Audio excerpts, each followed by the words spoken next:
Okay, I think I am on camera now, and so excited to have another stream this week. Let me do a little bit of checking of the Discord and the chat to make sure everyone knows we've begun and is ready for this stream. So just hang on. And I see some of you already in the YouTube chat, so thank you for joining us today. I'm always excited for these streams. I am very excited today. I am in a great mood. My energy level is high. I've been working on some diet and nutrition, and the effects are coming in, and my energy level is really not only stable, but also just extremely high. And we have an interesting topic, one that I've been wanting to talk about for a long time, a very, very long time. And I think it suits the live stream format incredibly well. Okay, and let me just tell the Discord I'm on camera. I am on camera. Okay. So let me get my slides ready. And we only have a few slides that are more to frame the discussion. I'll be taking notes maybe in the slide deck, maybe in a Microsoft OneNote. Let's see. No, I don't want to. Windows is trying to give me the upgrade right now. Let's see. And before I begin, I just want to ask, how does the stream look? I've changed a few things around. It's the background has become a little more subtle, and it's meant to sort of just be a little more neutral. You saw a week or two ago, I changed the sort of the studio, and then I started dressing up a little bit for these streams. And today, my fit is the theme is a used car salesman from the 70s, or maybe look like a professor or something. News reporter. Is that what you like that in there? It looks good. It looks better than I thought it did. And maybe my only disappointment is that this is actually not a black tie. This is a dark brown tie, but it just comes off as it's black in this in the image you're seeing. But I like the way it looks. I think it's quite snazzy. I think I mentioned before, I just get again so much energy when I dress up for these streams. Okay. So now, because I have changed things around, I had to reconfigure Ecamm. You may see my audio drop out. If you do, just put it in the chat. I'll fix it. Okay. Let me just check the demo slides are working. There we go. Okay. Perfect. Oh, audio's there? Yeah? Perfect. It looks black, so it's fine. See, I wanted to look a little more brown. And by the way, you don't know this. And again, to keep with the spirit of all this, I ordered some, more shirts and jackets to wear on stream, just so I can have a little bit more variety. But thanks for your feedback, Mary. I do appreciate it. Okay. So yeah, let's just start talking. These streams tend to go on a long time. I think the last time we did 3 hours last week. I think we did 6 hours the week before. That was a long, because it was more of a discussion stream. We were just or a work stream where people were just chatting. So this, again, is a topic I wanted to get into for an incredibly long time. And it has to deal with just discussing what is a pro or professional drawing tablet. Because this topic gets me confused, it gets people confused who are looking to buy a tablet. And I wanted to share some of the thoughts I had, and maybe we can learn something. So I'm going to begin with this quote from a book. By the naming of names, many good plans are brought to confusion. Now, the English in this book is amazing. Rudyard Kipling. The book is called Kim. And Mary, you watched that entire stream? Well, thank you. I'm really surprised when I'm shocked actually when I hear that someone watches these streams for 3 hours, because that's a real commitment for time. But it encourages me also, because it makes me, I do get better on camera, I hope, and I hope that, the topics get interesting for you. So the reason I begin with this quote, besides the fact that this book the English is amazing, and it's a quite interesting plot, is this statement, which is part of a longer sentence, really resonated with me. And I've said this in one of my previous streams that, at Microsoft, I'm all about ontologies. And I need to reply to them on the YouTube. They mentioned some philosophers, and I actually didn't realize that those words maybe were related to those philosophers. That's not my background. In Microsoft, I think people who had a background in philosophy brought those words into Microsoft. And it's not a word you'd hear all the time, but in certain circles, the word ontology comes up, which is, I guess I would say, it's the set of things that can exist. Meaning, what are we talking about? What are the things that exist in the conversation we're having? At least that's the way it's used in Microsoft. I'm sure in philosophy there are, more specific definitions and usages of it. But the thing that's important about these ontologies is the names of things, because how we name things. One of these lessons I discovered at Microsoft was the naming of things really controls a lot about how they're perceived, and all sorts of assumptions you'll have from the naming, right? And you can name things, probably a really good example is autopilot in these Tesla cars. Now, I don't have an EV, I don't have a Tesla, but that naming is powerful. Now, whether you like Tesla or autopilot or not, it's a name that has a lot of power. And if you hear it, your mind will leap to certain thinking about these cars. Hey, Sarvan, good to see you. Thanks for joining the stream. So these names are powerful, and they start creating, a scope, a definition, a framework in your mind whenever you hear them. But also, they can be confusing. I've ranted about confusing names in drawing tablets for a long time. And one of those confusing aspects of names of drawing tablets is when we see that some are called Pro. That, again, is the topic for today. So why is it important for me to talk about this topic?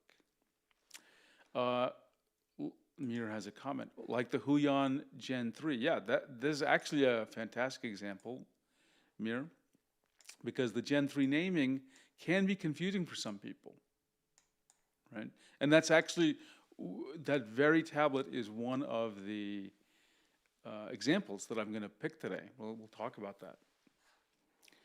By the way, there are good aspects of that specific naming strategy, but you'll see when compared to other Huion tablets, it gets confusing.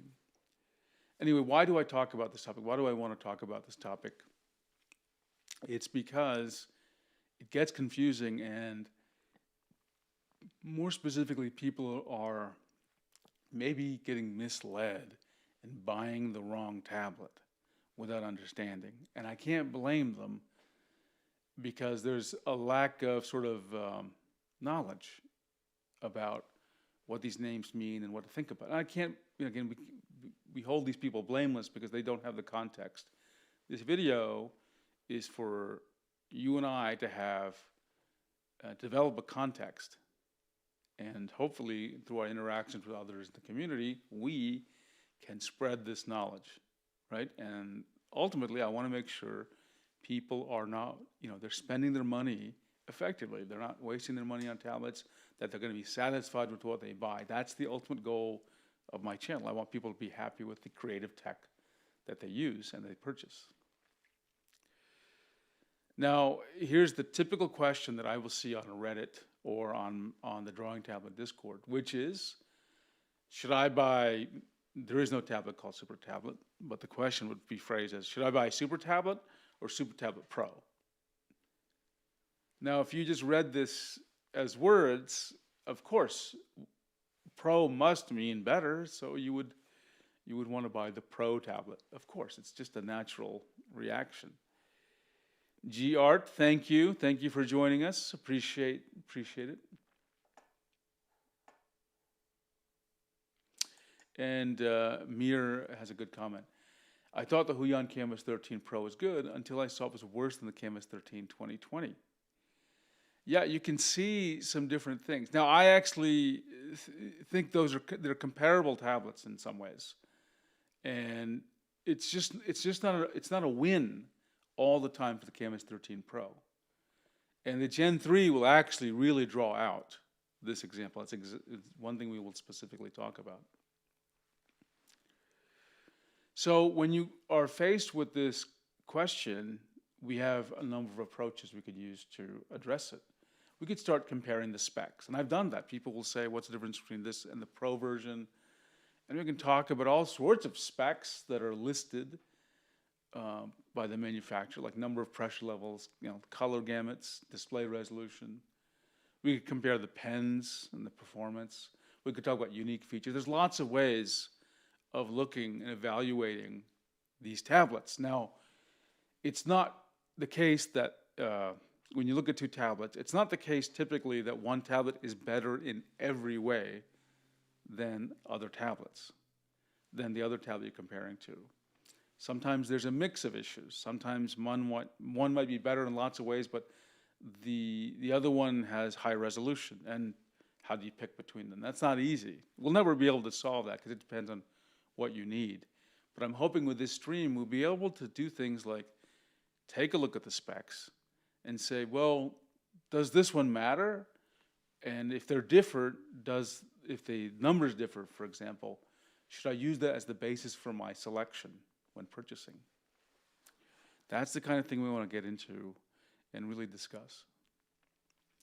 So when you get these kind of questions, again, it raises some deeper questions. Like what are the questions embedded in this? Should I buy this or the Pro version?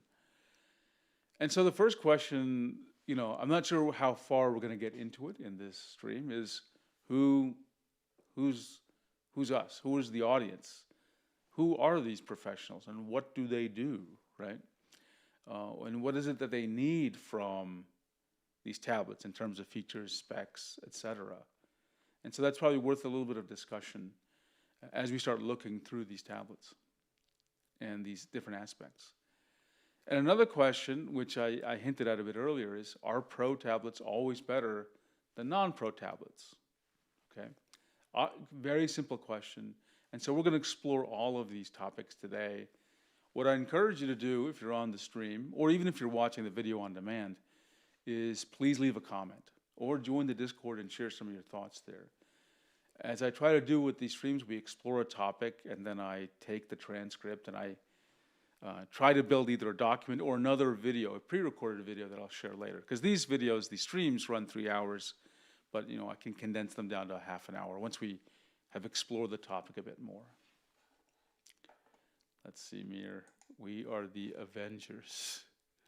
I like that. The Tablet Avengers.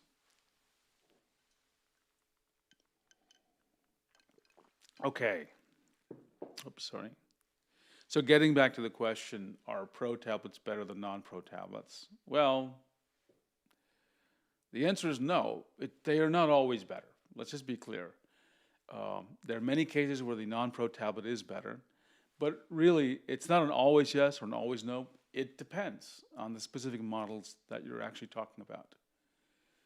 And ultimately, what you need to know is just having the word Pro in the name of the tablet doesn't give you enough information, right? You cannot make a decision just on the fact that there's the word Pro in the title. You cannot do that. And I wish there was a straightforward answer. There isn't. It depends on the specific models, and you'll see that.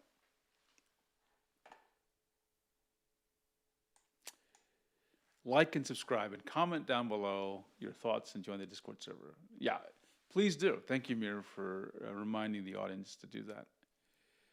By the way, I have never asked anyone to like any of the videos I've ever made or even subscribe. I've never done that. In fact, this is the first time I think I've even said the word subscribe.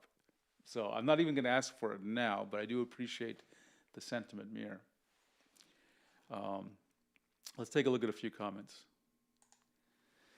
Saravan says, I'm at most an average artist, or maybe even less, but I have a pro tablet. And there's nothing wrong with that, right? There's nothing wrong with getting a pro tablet.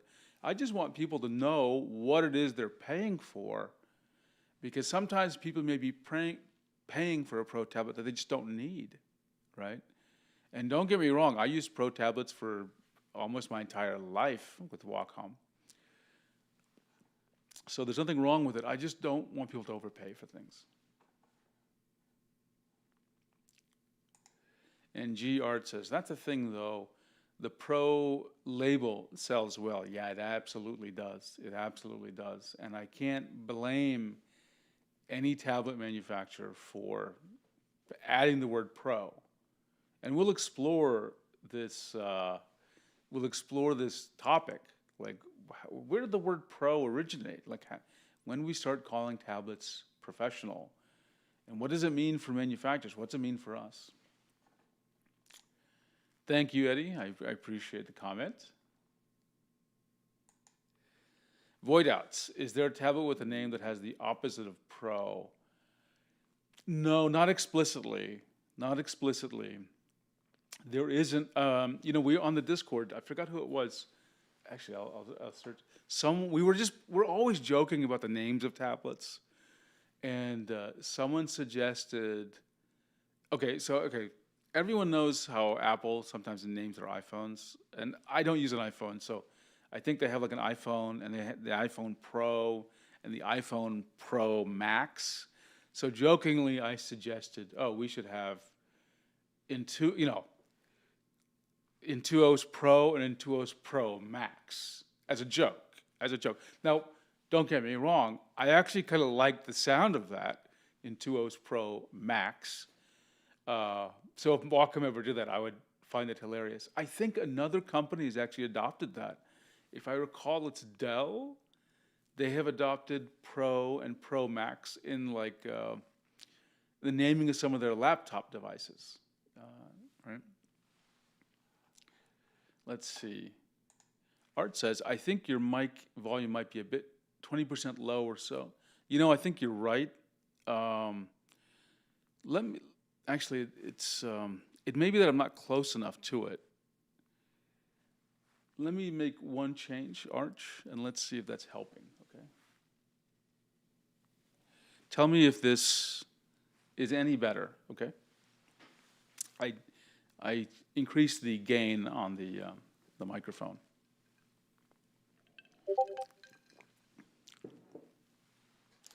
And let me just check the Discord and say hello to someone who just joined. Okay, and let me get back to Voidout's message. Is there a tablet with a name that has the opposite of Pro? And where I went with that was, we were joking on the Discord. I was talking about, Intuos Pro, Intuos Pro Max. And someone said, they should call the consumer version, instead of just Intuos, they should call it Intuos Air. And I thought, that's a great idea. So I wish we had something like that.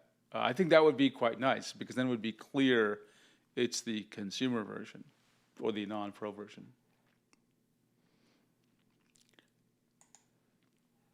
Seven makes it look like he's made for tablet reviews and critiques. Yeah, I'm liking the look, especially again, you may notice the stream looks different. Like if I put my face on there, I've gone with the more neutral look, right? Not that crazy background I had before. Something more neutral, almost like I wasn't intentionally trying to make it like like a TV news or something, but something that just made it not so hard on the eyes.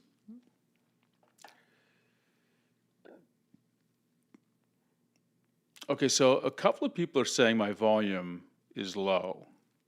Okay, let me see what I can do about that.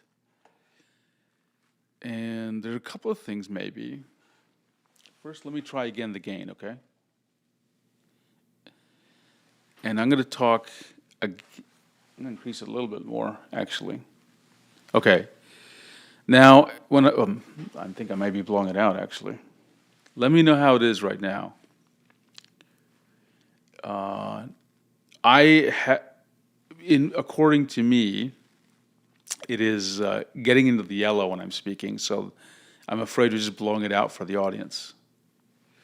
But just let me know how it's working for people right now.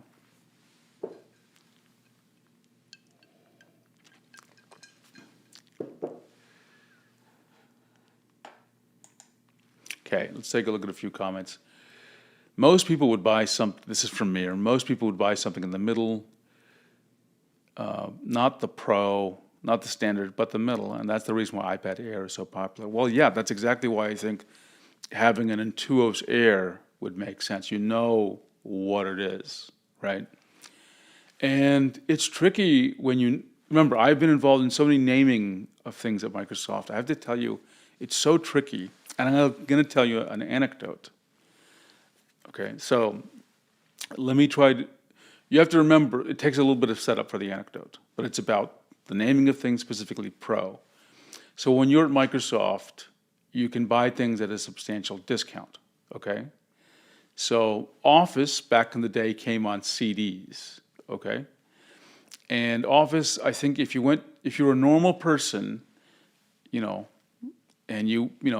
someone who was not a Microsoft employee, you would purchase Office for, I don't know, $500, $600, $700. That was expensive, okay?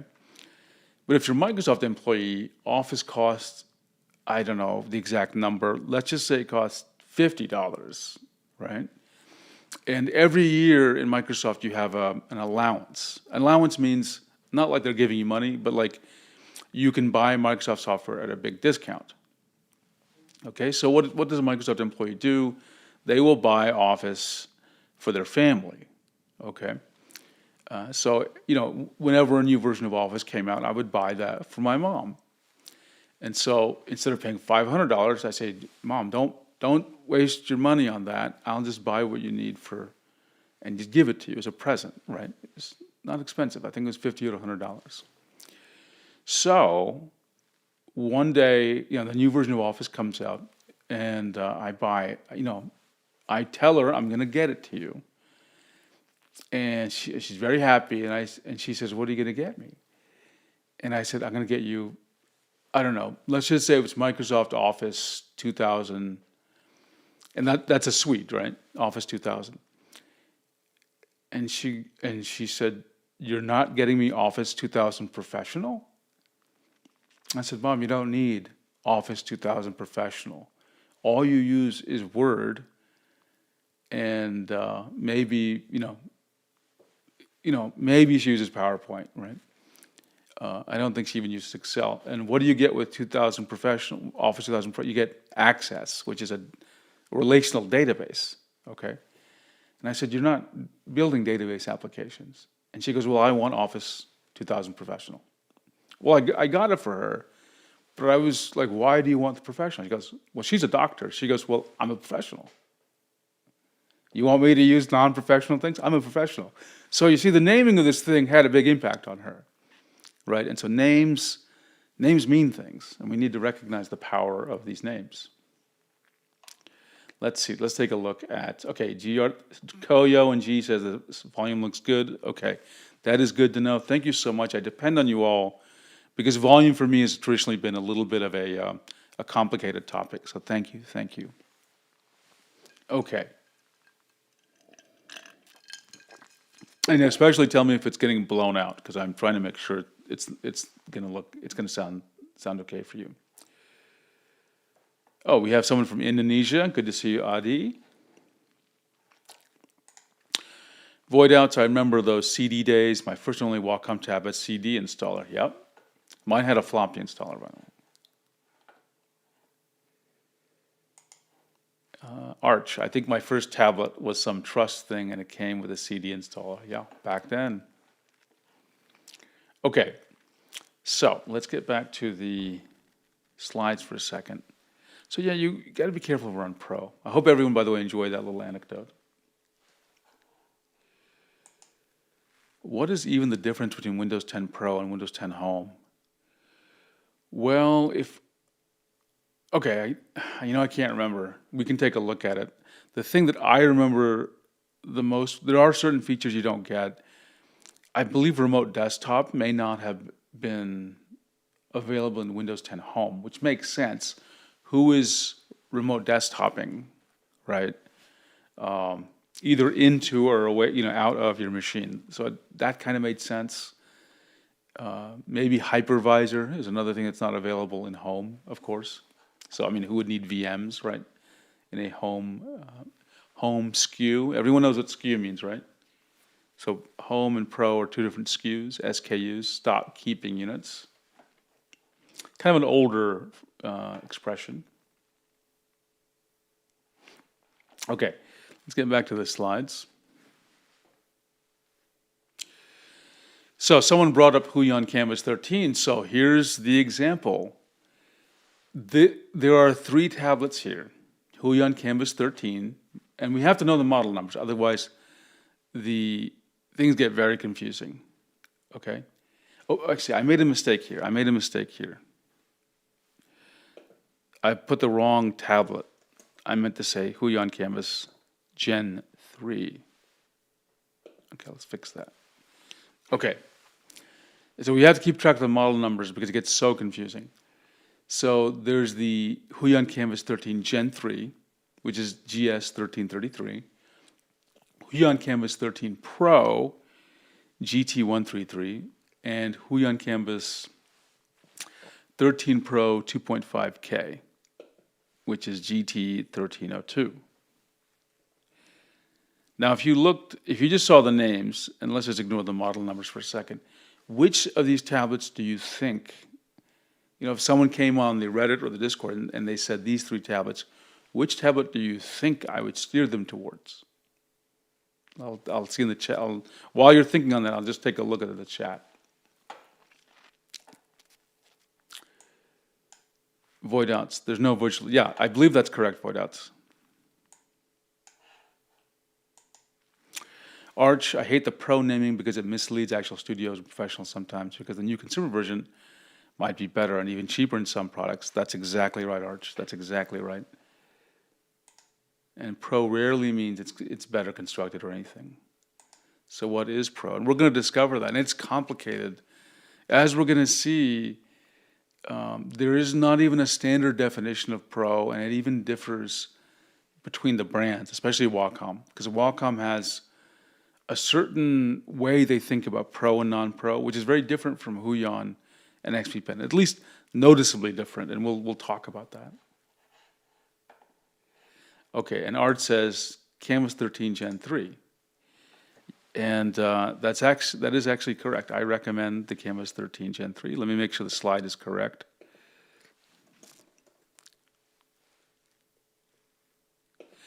And for some people, they are going to be a little surprised by this. Now, some of my listeners or viewers will not be surprised because I talk about this Canvas 13 Gen 3 all the time. But others will not know, so let's give them a little bit of opportunity to catch up and understand why I say this, okay?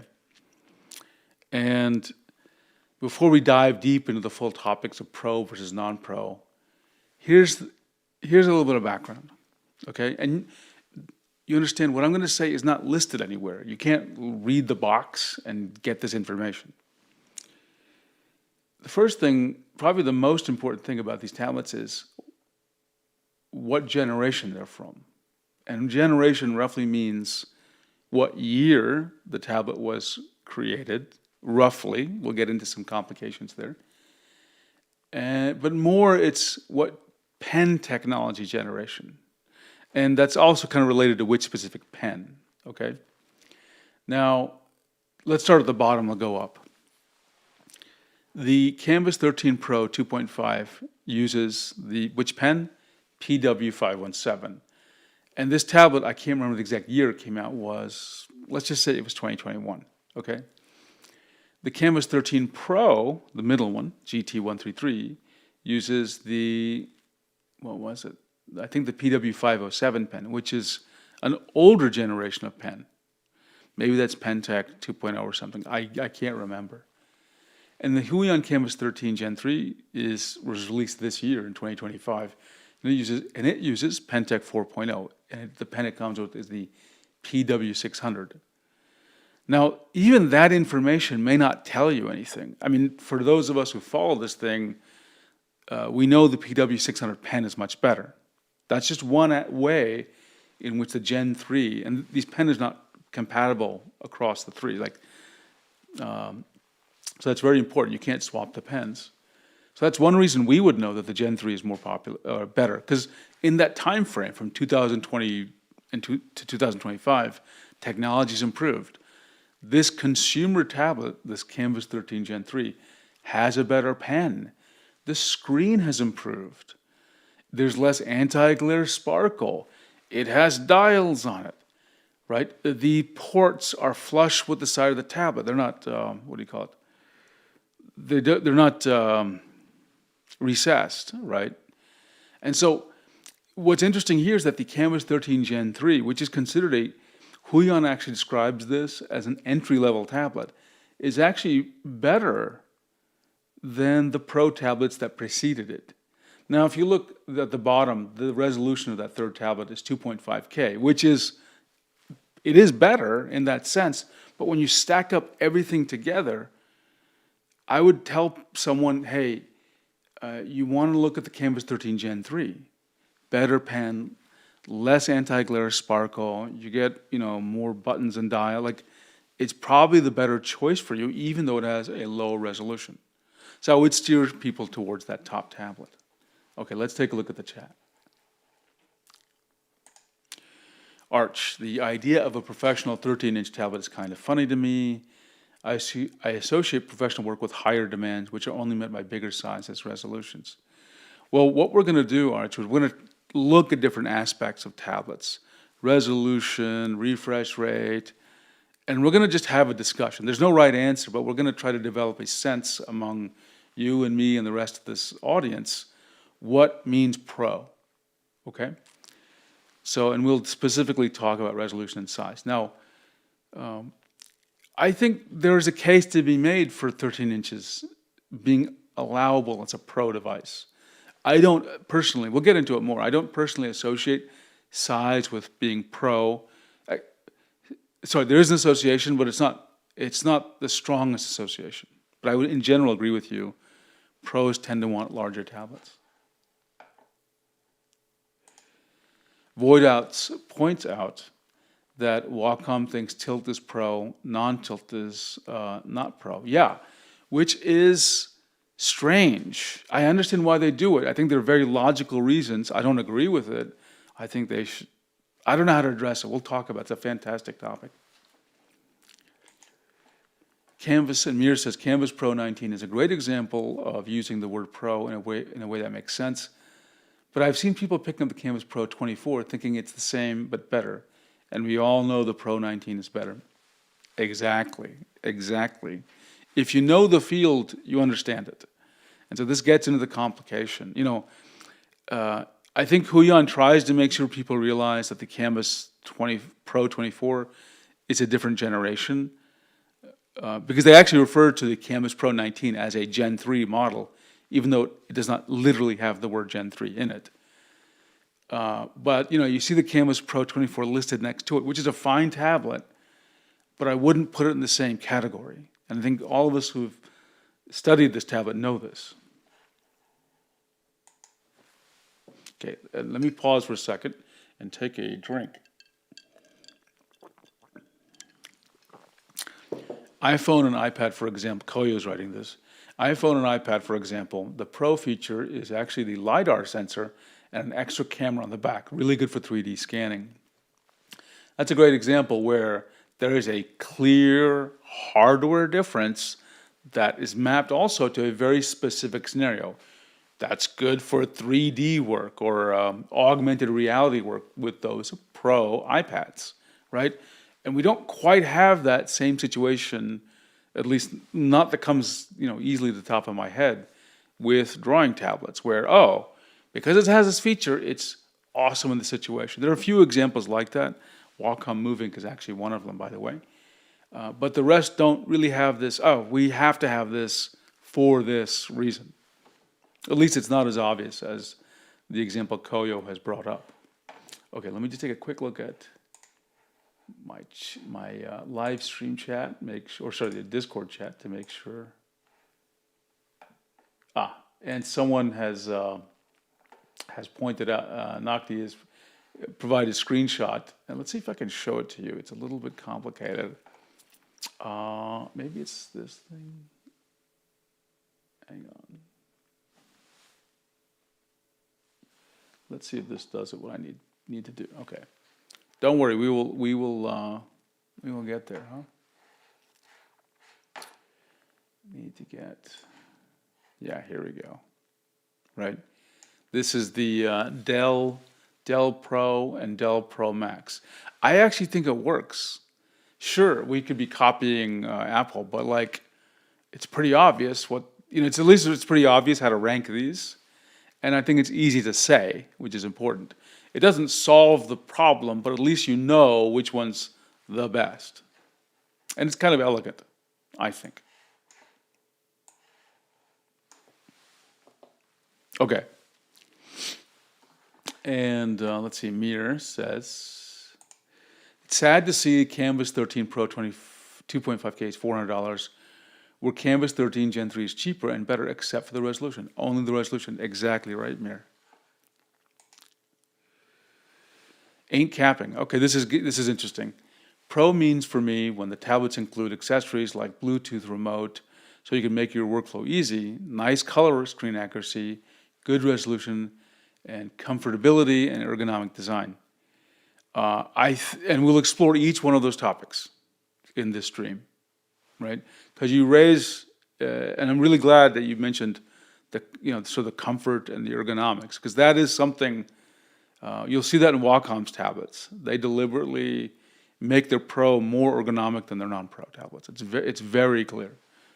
I mean, some people would dispute that about the Intuos Pro 2025 because of the small bezels, but in general, I think what I'm saying is true.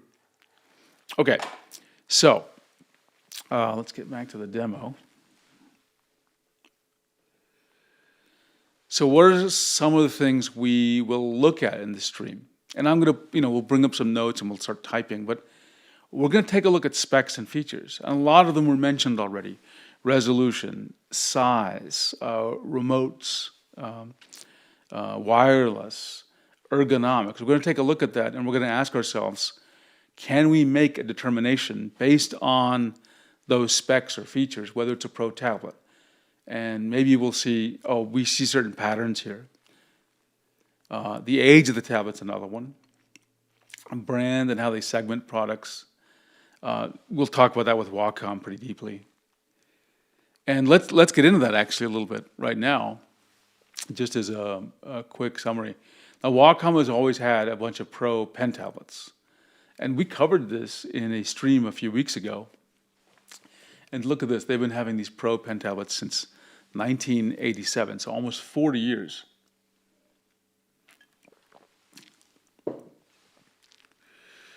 And they begin in 1987 with the SD series, which we can see just at the bottom. Wacom says this device is the ancestor of all modern Wacom pen tablets and pen displays. And I showed everyone an SD series tablet a couple of weeks ago in that stream. And notice it literally says professional cordless pen tablet. Here, cordless means there is no cord between the pen and the tablet. This is not a wireless tablet. It doesn't connect with Bluetooth.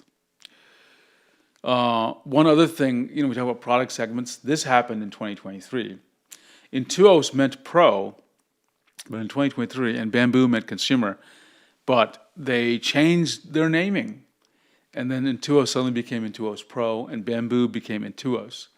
I was not totally in love with this change. I've sort of accepted it now because to me it diminished the quality of it diminished what I thought Intuos stood for.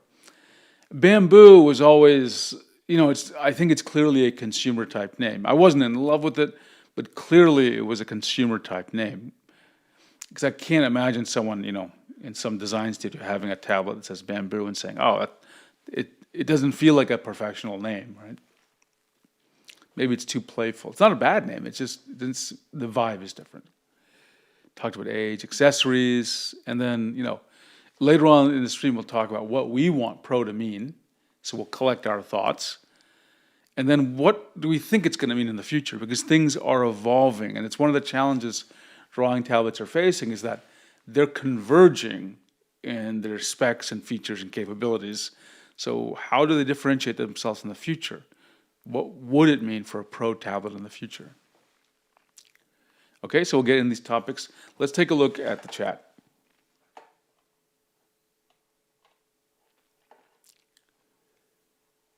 Dermon, thank you for joining us. Still, Apple confuses me when they add more names like Pro Max Ultra. Oh, I forgot there's a Pro Max Ultra, Dermont. Let me make one, gonna make a little bit of a change here. Hang on a second. The text is a little bit, where is it?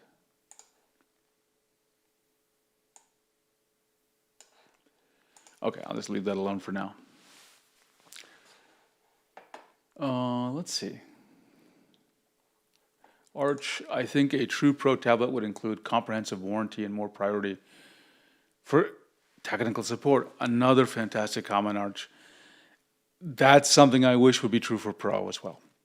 I wish there would be, maybe it is true, I would like them to be more explicit. As we saw with the stream I did on the Wacom, the history of Wacom Pro tablets, they keep emphasizing lifetime warranty. Now, I don't think they emphasize that anymore, but for many years, maybe several decades, they did.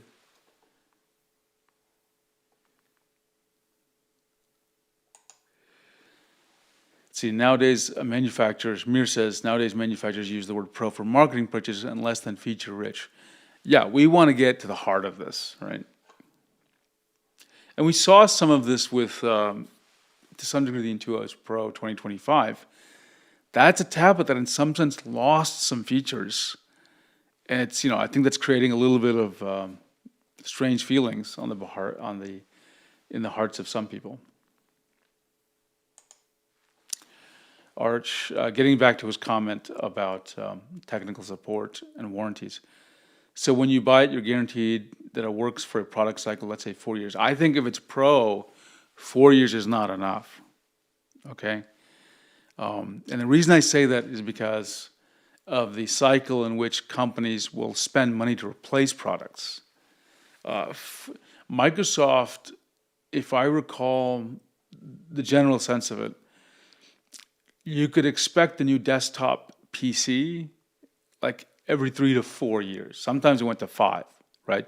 And overall, I think we were upgrading our hardware faster than lots of other companies. So it wouldn't surprise me if in many enterprises, I think any company over 500 people, by the way, or something like that, a certain size company, it wouldn't surprise me if they didn't upgrade their equipment every, 7 years, maybe even 10 years in some cases. So I think for a Pro tablet, honestly, instead of 4, I think it would have to be 10 years. And we'll get into this topic in greater detail. Mir, my Xiaomi Pad has, Pad 5 has Pro and normal version, and the Pro has Snapdragon 870, the normal one has 860. The normal one has a better battery and it's overall cheap. So it actually has a lot better battery lifetime. Interesting. Bamboo had fun colors and packaging. Dermon says, yes, it did. I think I only used a Bamboo for like a few minutes. Ain't capping, yes, I want to share right now that I'm using my Cintiq 16 non-Pro as Intuos. I just turn off the display and use my monitor settings, and now it's like Intuos Pro XL. Yeah, it's, since they dropped these XL versions, if you really want that space, you have to use, you have to turn off the display.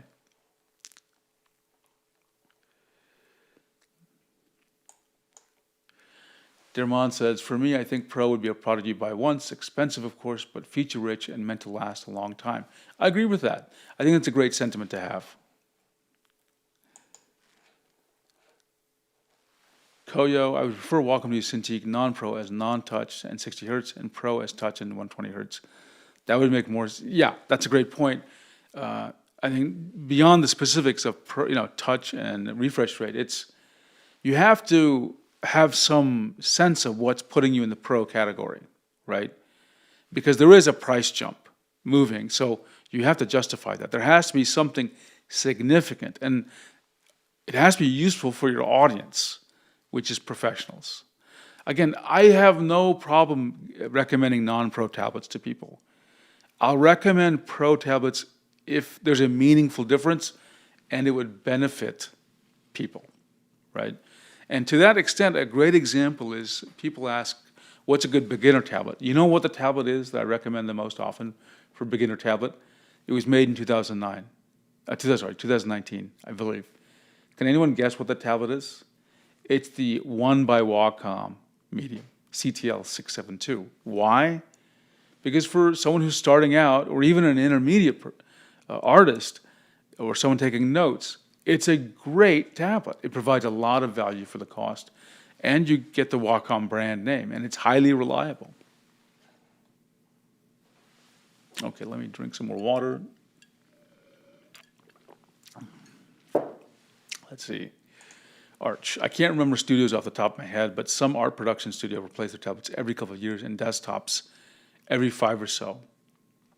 I'm really curious about replacing their tablets every couple of years because Wacom doesn't introduce pro tablets very often. There has been one exception where they revved. Actually, let's take a look. Right? Let's take a quick look. So take a look at the numbers here. It's been like what? Let's just start here at 2001. 3 years, 5 years, 3 years, 4 years, and what's this? 8 years. Okay, so it varies more than I sort of had in my head. So yeah, it makes sense. You'd see some arts that some would be doing it faster than others, as you said. Like, what was the number? 3 to 5 every couple of years. And let's get back here. Just so you. Let me get back to my. Okay. Just to add from my previous comment, pro for me can be longevity and support for drivers. We'll get into that. Great topic. Freelancers replace their stuff much less frequently, and are probably B2C buyers. For those who don't, B2C means business to consumer. Buyers of pro tablets, so I do think something like 10-year warranty would be solid. Some studios still use old Cintiqs. The artist of Persona Games is using Wacom. I think you mean the 203? He just want to change it. It still works for him. Wow. Okay, let me now, what I'm going to do is I'm going to launch a OneNote. And because people are saying things, I want to capture them, okay? And then we'll get into, give me a second. Let me just start up the OneNote. Home.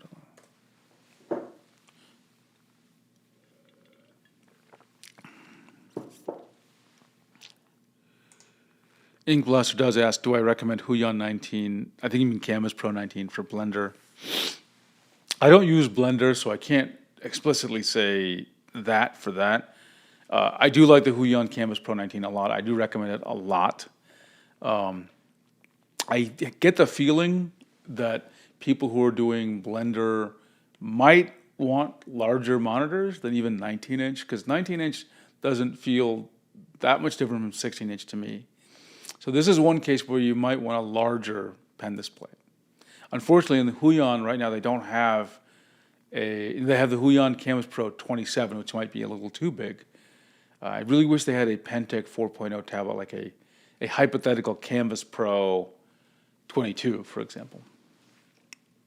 But the 19, I think, would work. If someone does use Blender, can you comment on Ink Blaster's comment, please? Or his question. Okay, hang on. I'm trying to get the my OneNote. Sign-in options.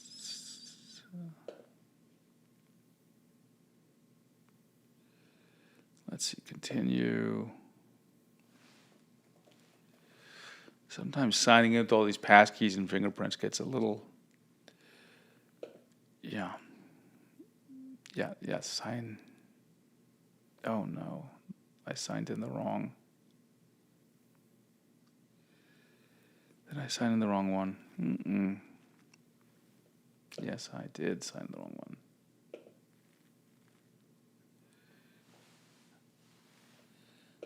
What is going on here? Let's try this again.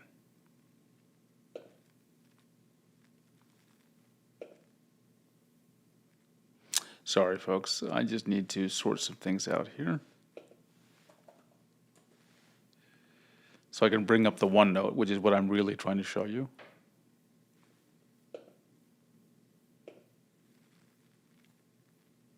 Let's see.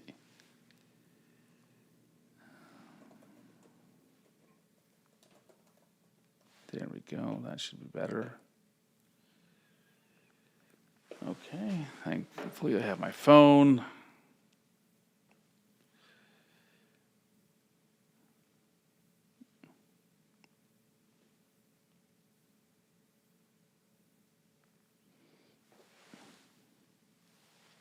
Almost there. Almost there. And let me get the OneNote going. And this way, as you have, so many of you are raising great topics. I just want to make sure we capture it.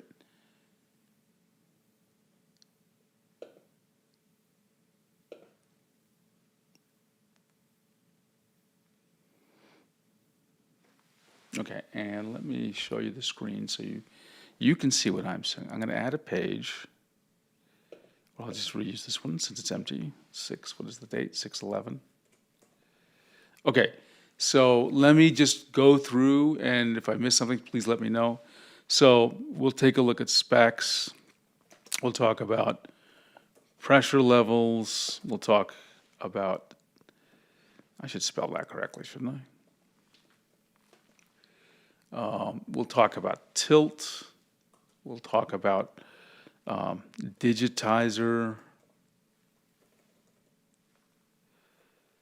resolution.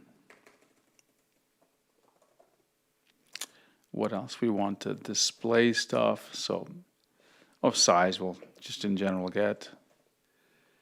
Refresh rate, color gamuts,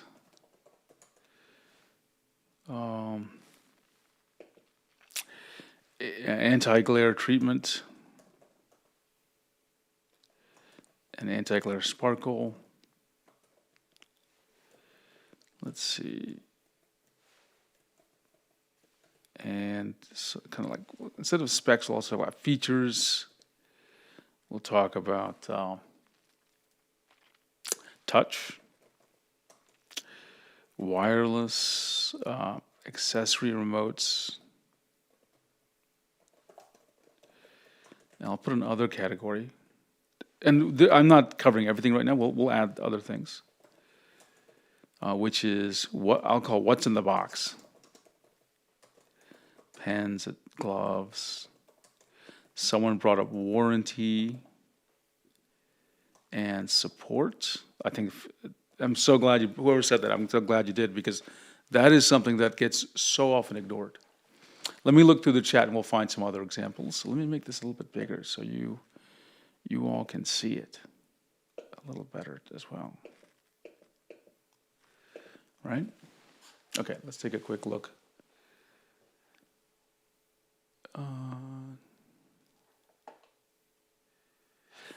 I want to specifically, someone mentioned this, we'll just talk about replacement cycles and just our thoughts. That's an interesting discussion. Okay, let me go back through there.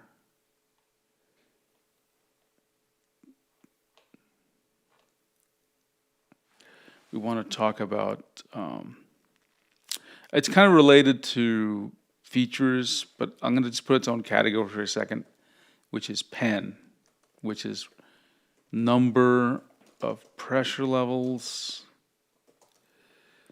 This is pressure range. You know how obsessed I am with that. Eraser first. Buttons. Eraser buttons. Barrel rotation. Right?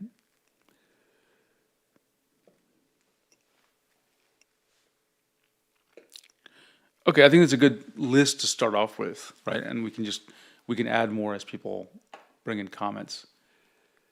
I see Mir has a really great example. I would love to see companies add stuff like stickers to make the, yeah, I love that. Let's put that in other. I think there's sort of two things I'm getting from what you're saying here. One is like swag is what I call stickers. That's what we call it. I think that's what they call it, swag. Little things you get. And what's the other thing? Customizability, yeah. Customizability. That's another good one. I should learn how to spell that one.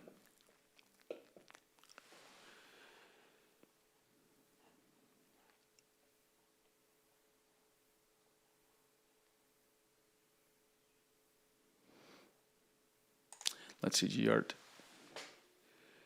Guys, you need to think about outside the US, a lot of people in the world still use older tech just because it's really expensive to get new stuff frequently. Great point. That's another point. In fact, I'll put that in a special like consideration section, okay? Other geos use older tech. Fantastic point.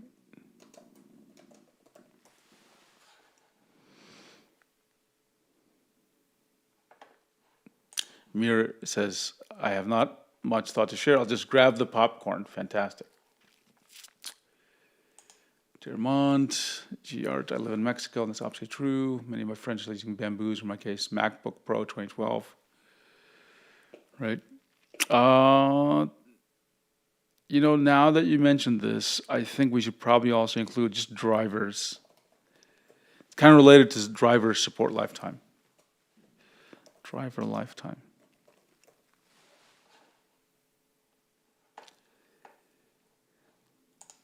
Gart says gear in general is getting more expensive as a trend. There's a risk of economies with lower salaries being left behind, not being able to buy new gear anymore, which is squandering talent. Great point.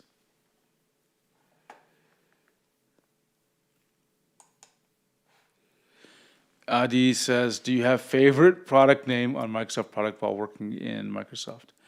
I think you could be asking which product name I liked the most or which one I participated in, even if my idea didn't come through, that it was a lot of fun. I'll tell you, I really, so I was part of Microsoft Fabric for a while. I liked that. It's a data platform. Another one that I had some involvement in at some level was Microsoft Forefront. And I actually sort of acted in some sense as a designer for that. I actually designed the icon. Forefront's an a security software that included an antivirus. And when it scanned your computer for viruses, it actually had this spinning thing. I actually drew the spinning thing, so I'm proud of that. I wasn't a designer, but in this case, I wanted a specific look, so I drew it, and it actually got implemented in the product.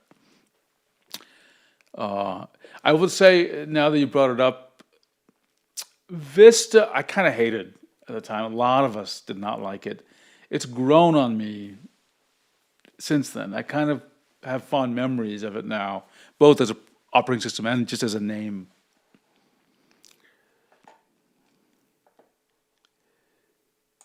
Durability, license, yeah, that's absolutely a fantastic one, Mir. Durability and lifespan, yeah, I like that. What should we expect?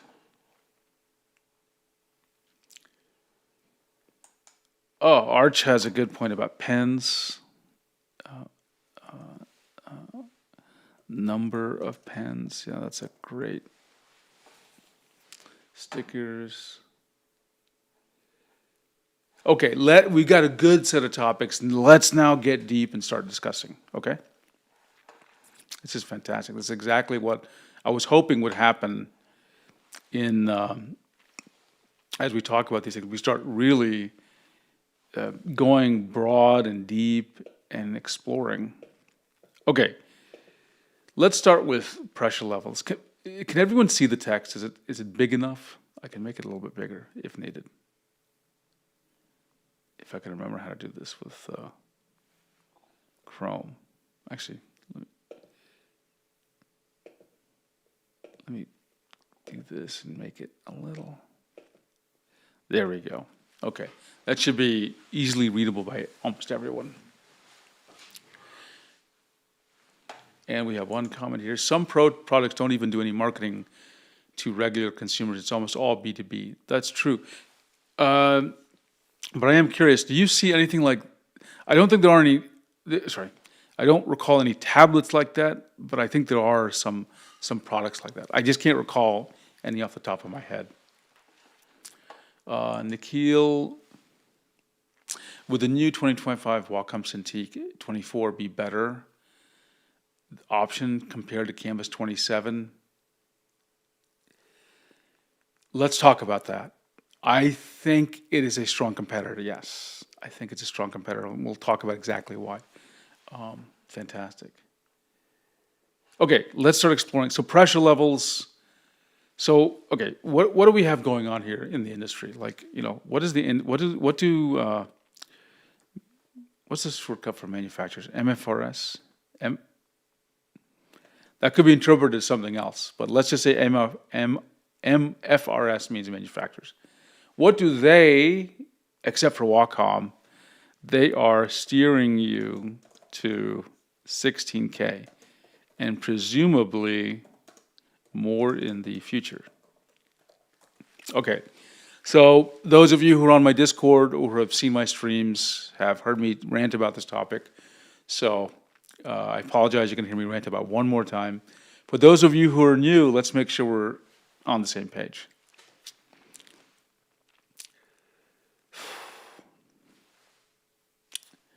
Pressure levels are, the number of pressure levels, more specifically, are created by the tablet, okay?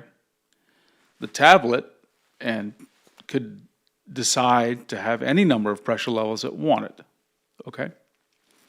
We know this for various reasons. So it's not a property of the pen. That's the first thing you need to realize. The tablets can decide, okay? The firmware in the tablet can decide. Second, to what degree will more pressure levels help? Fundamental question. Even though no one explicitly says it, it's implied that more pressure levels are better, okay? And that is true to a point. So what is that point? How many pressure levels is enough? I did a long video on this where I explored this topic, I would say more deeply than it's ever explored ever before on YouTube or anywhere else for that matter. And here was my conclusion. And even if I'm wrong, I don't think I'm that wrong. But here was my conclusion, based on my testing. This wasn't me just, drawing and speculating. I wrote code that did things. Tablet Expert Cube helped me out. And I carefully examined things. Okay, and I did a very long video about it last year. The conclusion was you only need, so this is my conclusion, you only need 2K pressure levels. Okay?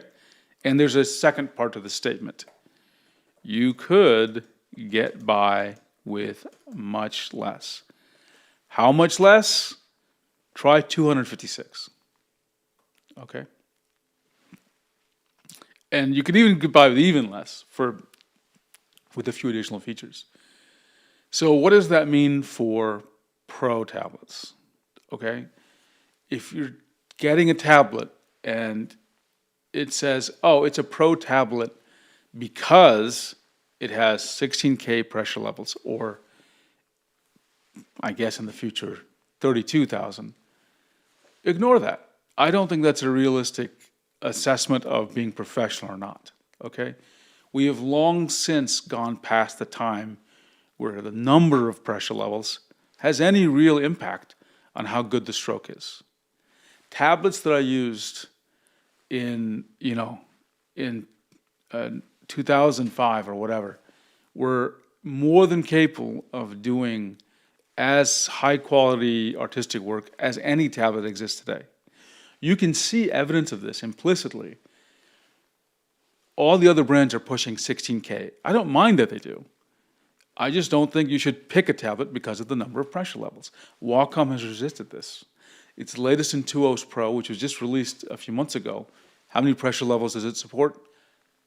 Still 8,000, which is what they've had since 2017, okay? So there is no, in my opinion, basis on judging pro versus non-pro in terms of number of pressure levels. That's my take. I'm going to take a look at the chat to see if there's any reaction.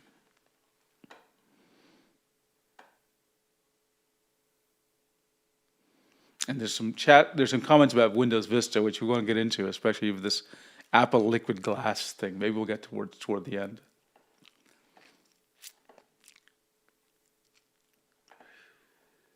Let's see. Arch makes always with a good joke. The amount of pressure levels will exceed the number of atoms in the universe soon, and we will create a new universe from it. Yeah, it'll be a new, like, what do you call it, event horizon or something. It'll collapse in on itself. Void outs. Can you imagine 64K pressure levels? Someday someone's going to say it, right? Trust me. The next thing they're going to say is, what's the right word? Oh yeah, they're going to use floating point. 32-bit floating point for pressure. Because you see that language now with some audio devices, and I think it may actually make sense with audio devices. I'm not an audio expert. I don't think it makes sense with pressure for pens, okay?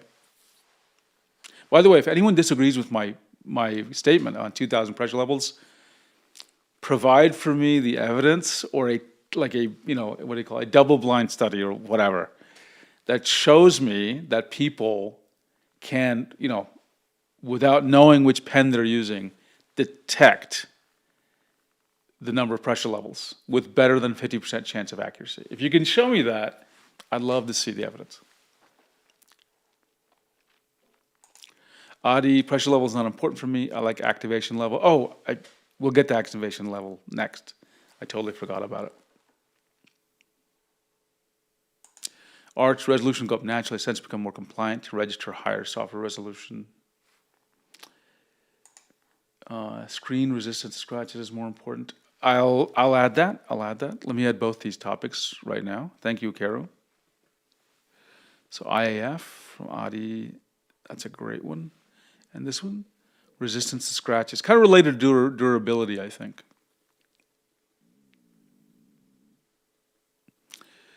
Yeah, I'll put it under this thing.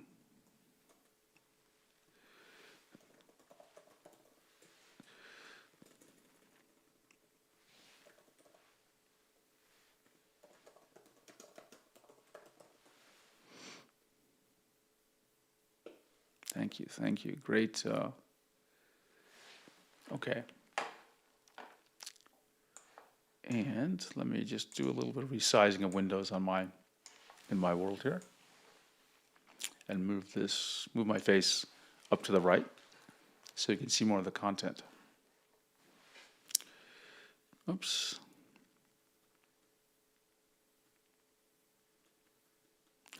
IAF. Okay, let's take a look.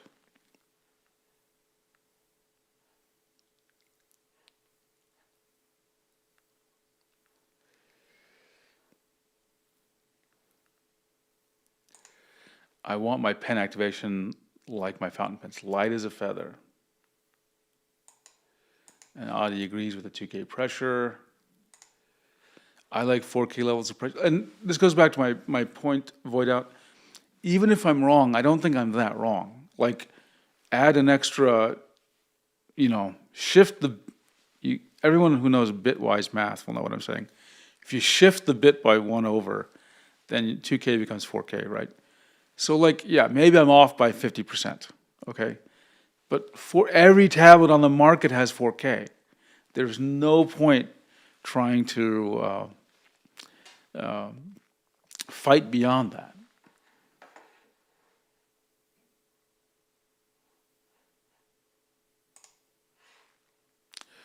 Arch, how many levels you need depends on what resolution, app, zoom level, stroke speed you draw at. In theory, well, Arch, let me make sure we're on the same. Let's see if we can come to a joint conclusion on this, right? I think at some point, more pressure levels cannot help you in the middle of drawing, right? I'll give you a great example. Like you can't even use all the pressure levels. Let's suppose you have a 4K image, and this is, I'm just brainstorming here, right? Tell me if this makes any sense. A 4K image, let's keep the math simple, because what a 4K image is like almost 4,000 pixels across, okay? Let's imagine I drew a stroke all the way across, okay? What would have to be true for me to take, first of all, if I have 8,000 pressure levels, I can only get 4K visible on the screen because there's only 4K pixels, right?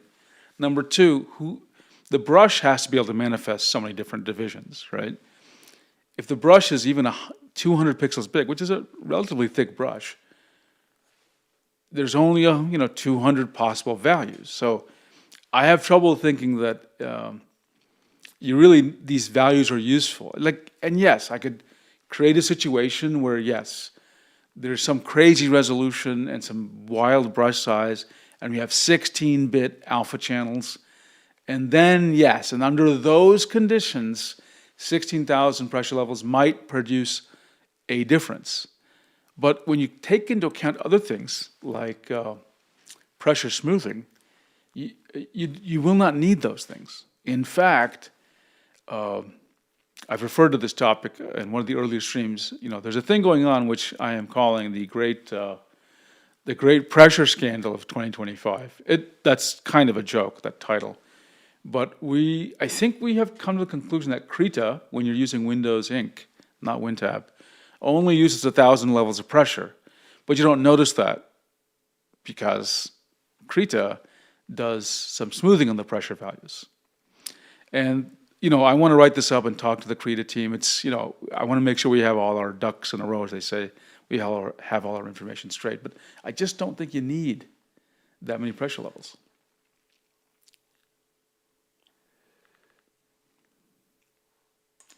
Dear Mond says, I saw someone doing incredible art with a tablet with 500 pressure levels. I just realized it may be hard for people to see the comments, so give me a second. I'm going to modify the way the comments look. I changed this around a little bit. Let me pick orange. Yeah, this should help make it more clear. Sorry for that. Okay, Dermont says, what was it? I saw someone doing incredible art with a tablet with 500 pressure levels. And yeah, this is another thing I think it bears calling out. There was never a year in which people were suddenly, because of pressure, able to create better art. Like when we jumped from, because of that reason itself, right? When we got 16,000 pressure levels, there was no jump in the quality of art. Same with 8,000 pressure levels. Same with 2,000. There were other things that happened, like, we got better tools, we got maybe more memory in computers, but pressure levels didn't contribute to a sudden jump in the quality of art, digital art.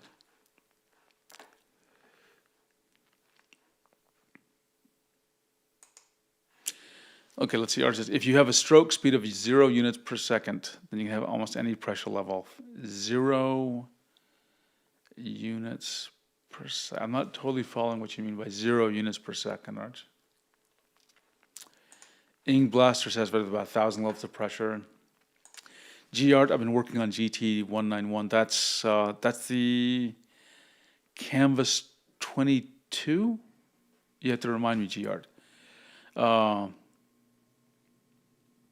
Yeah, I didn't notice much difference. You need to mention the 2 billion pressure max that is possible in some OS APIs. Cube, is that Is that one of the Windows Inc. or one of the Windows APIs that has the 2 billion pressure max? That would be crazy. Watch, someday someone was going to say they do support it. Pen response. That's right, Ink Blaster. I'm going to add that actually. That is a fantastic point. Let me add that after IAF. Pen pressure response. Oh, diagonal wobble. Yeah, that is a fantastic one.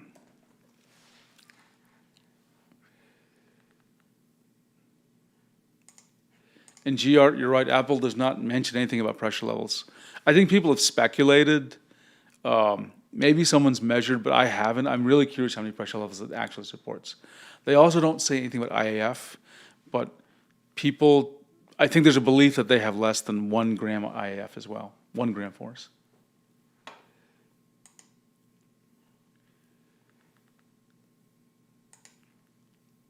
Let's see, it's pretty low past 60. For anyone who likes X pressure levels, did you test different pressure levels with the same pen? I've yet to see anyone who has compared it like that and not compared IAF and physical pressure max.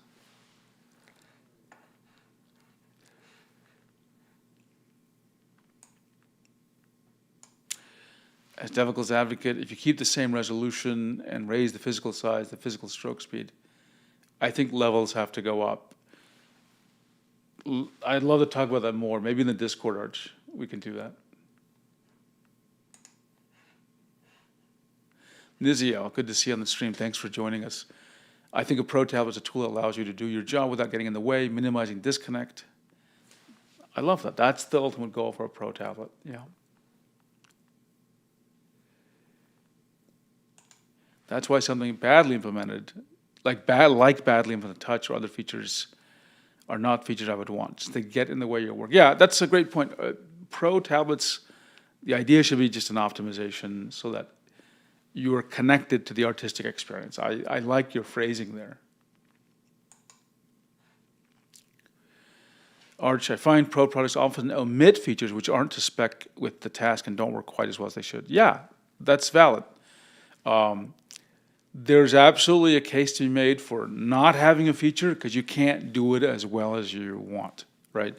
And trust me, there are many times companies, people who create software have released software hardware too early. That there was, they didn't succeed, not because they weren't good ideas, they were too early. Perfect example. I'll show you a perfect example. Not everyone here will know this.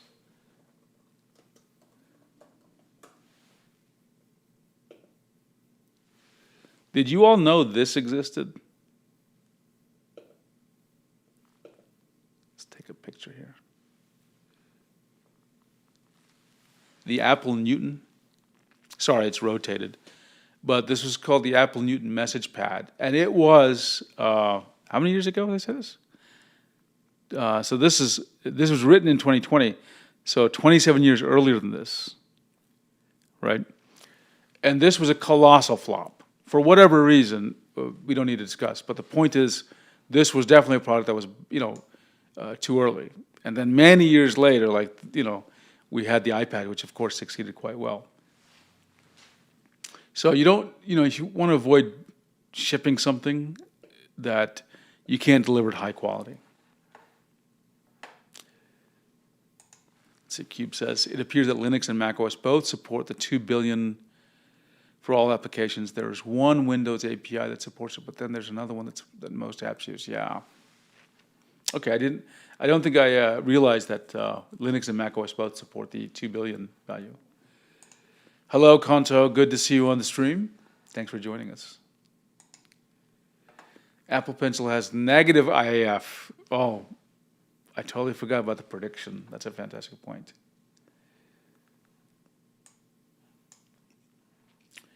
With omitting features, Wacom often adds experimental features to consumer tablets first, and if they go over well, they get onto the Pro. Great point. Is one of those examples, Cube, Touch? Was that one that they started with consumer and then added to their Pro line? And if you can name some of the other ones, I would love to get specific there. The reason why Steve Jobs hated styluses, indeed.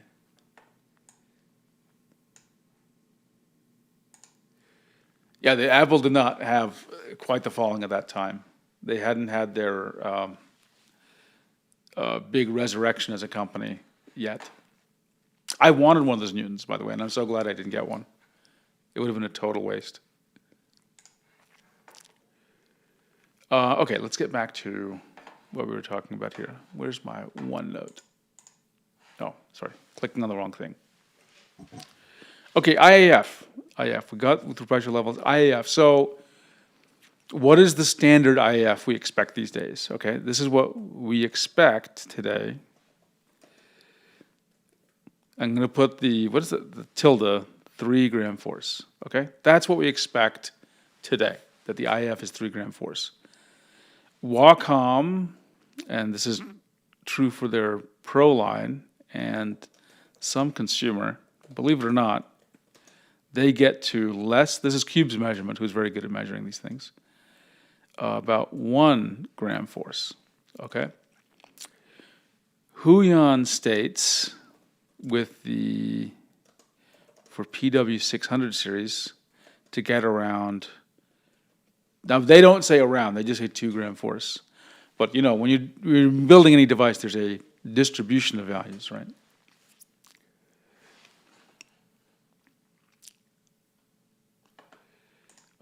Apple and Newton is a neat name. It is actually, right? It is.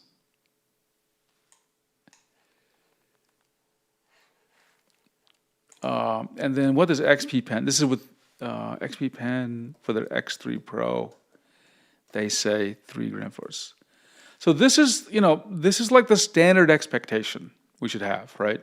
Now let's talk about, let's just, for a typical pen.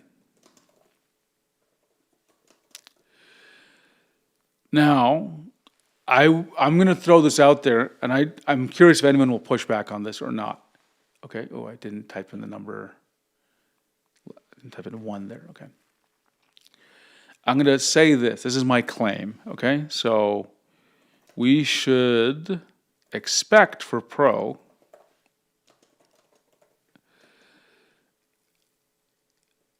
I'm going to say less than 2 gram force, okay? Or actually less than 1 gram force. I think that's less than or equal to 1 gram force. I think that's what we should expect for Pro, okay?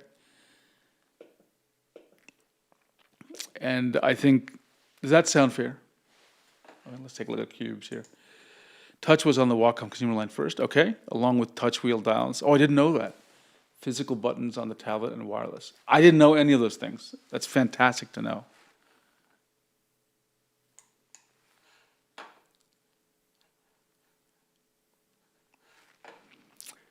So yeah, I think for Pro, we want 1 gram force. I think that's ultimately what we would like to see. And I think if you get lower than that, there's no point, right? So I think this is easy to say, and I'll check the comments if there are any pushback. Pressure response, actually I'll do this let's do it separately slightly, is max pressure. Do we have an expectation for max pressure? Let me see if I can find, okay, give me a second, I need to find a document here on my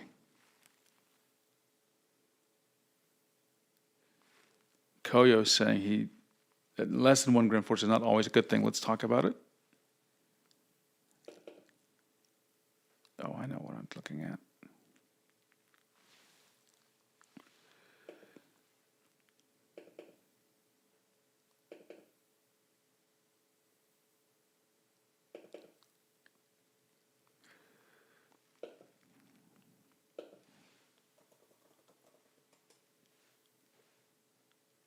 Okay, I think I found it.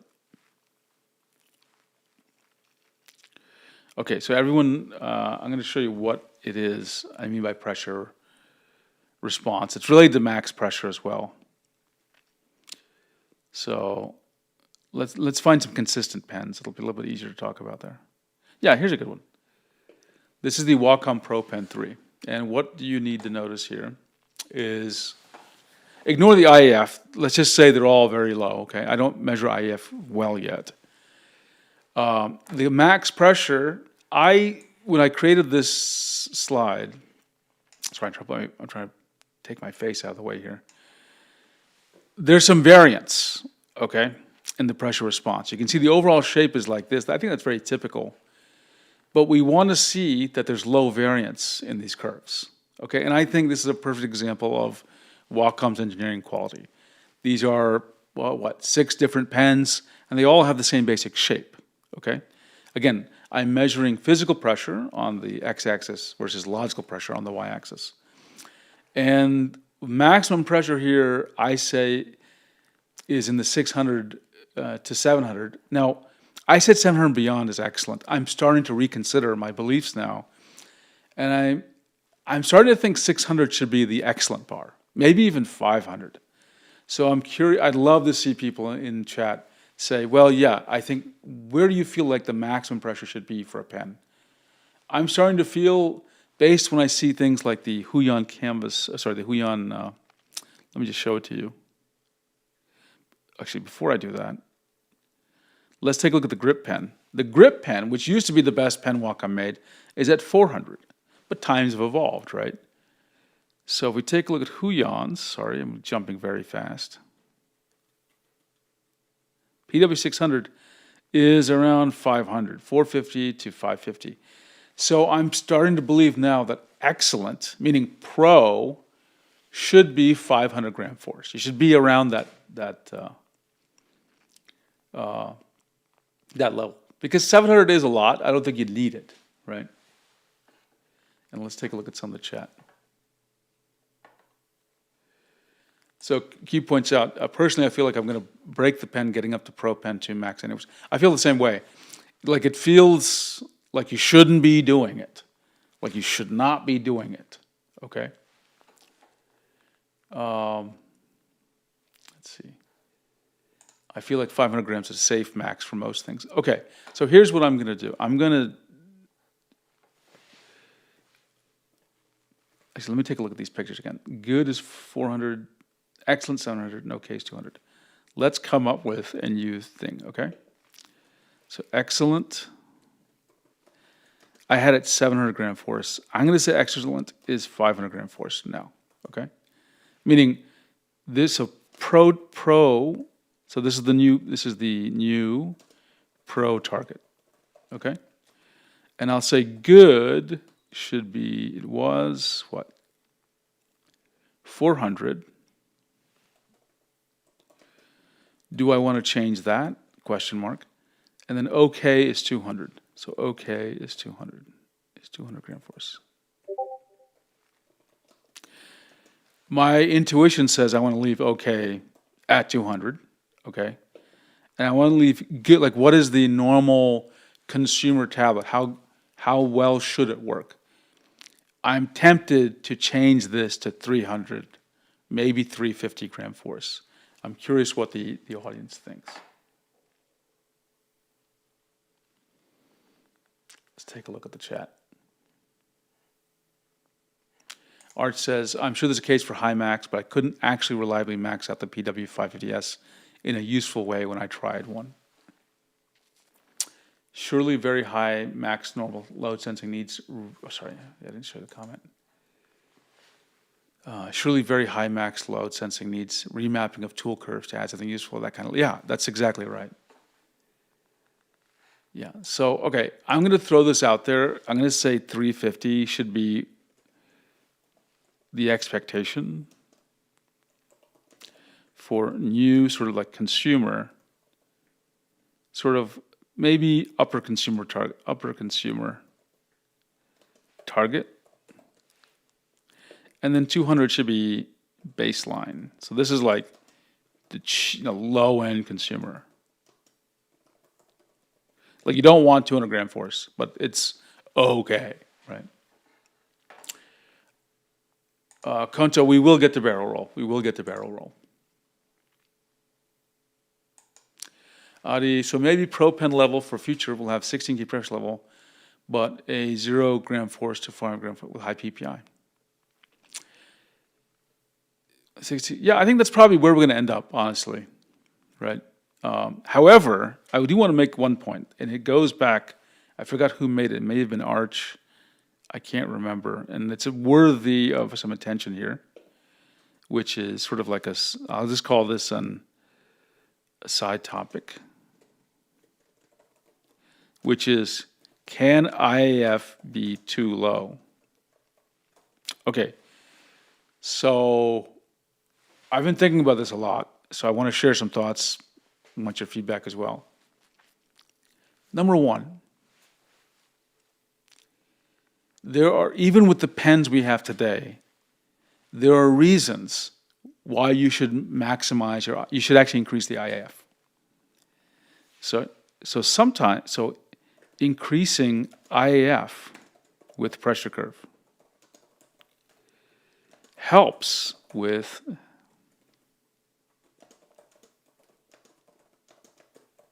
that's a fact, okay?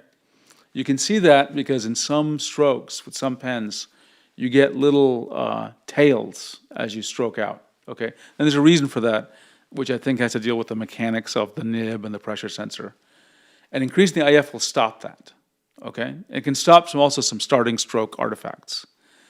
Well, once you realize that, that makes you understand the next thing, which is, the conclusion there is lower IF is not always better.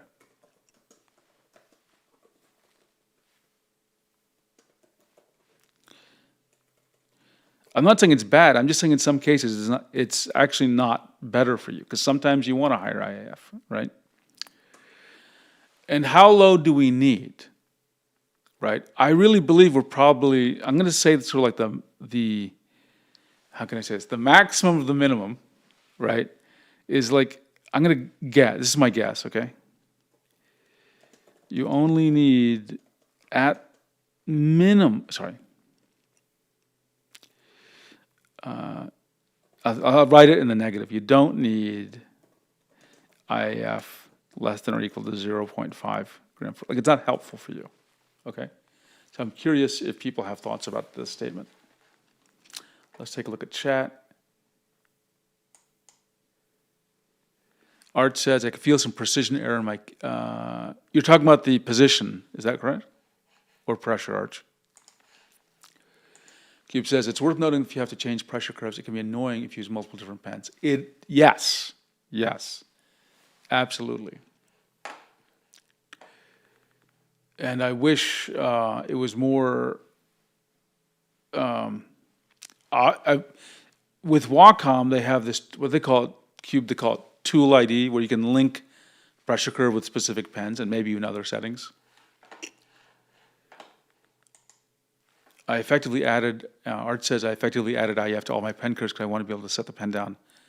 And then additional pressure from there is the stroke. It's pretty valid by kinematics. Yeah, I've done it occasionally. And but if you listen to marketing from tablet brands, you'd be like, oh, lower IF all the time, or it's not always the better thing for you. I'll try to do a video on, the thinking around lower IAF. A 0 gram force is too low, of course. Yes, it sends data without physical pressure. But it's also super easy to make the IF higher. I will always take the lower IF, and higher bothers me. Interesting. So I think what we want pens that are capable of low IF. Like, let's just set a target, right? Let's just say this. So our pro target should be specifically 0.5 gram force IF, okay? Right? And, and we should be able to increase it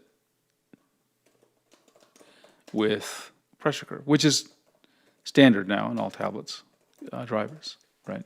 So that's my new pro target, okay? And I would say, did I already talk about...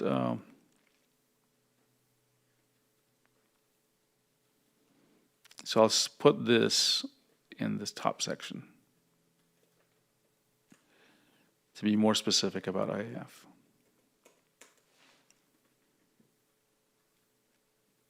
Okay, We covered max pressure, I think, right? So just so everyone's clear, from now on, when I look at pen pressure response, I'm going to regenerate my graphs. I'm going to say that 500 is excellent. I'm going to say that good is 350. And I'm going to say okay is leave it alone at 200, okay? So if you feel like that's not good, let me know. And let me take a look at the chat to see. Man, this is a busy chat.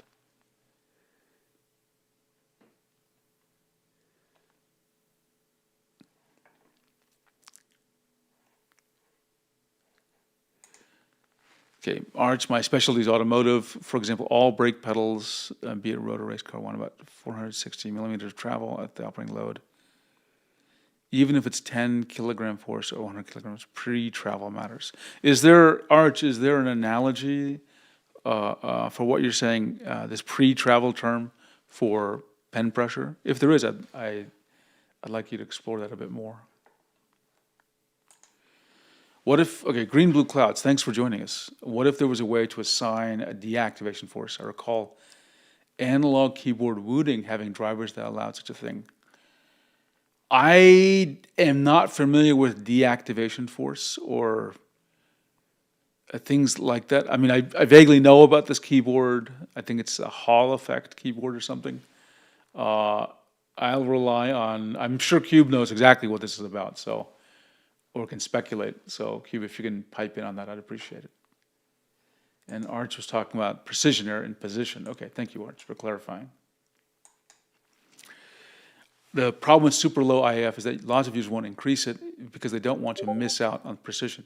Yeah, that's exactly right. Because this, you know, the marketing would make you think you're losing something with higher F, and that's a myth. That's a myth that needs to be dispelled, right? Koyo, you are not able to increase the IF on Apple Pencil, by the way. Well, Koyo, just to be clear, there are two ways you can increase the IF. You can increase it in the driver, and of course Apple does not let you do that with the driver, but applications can with their pressure curves. So you have that opportunity. Let's see, even as low as 3 gram IAF pens have had me missing inputs if I don't keep in mind I'm using a pen that needs a bit more.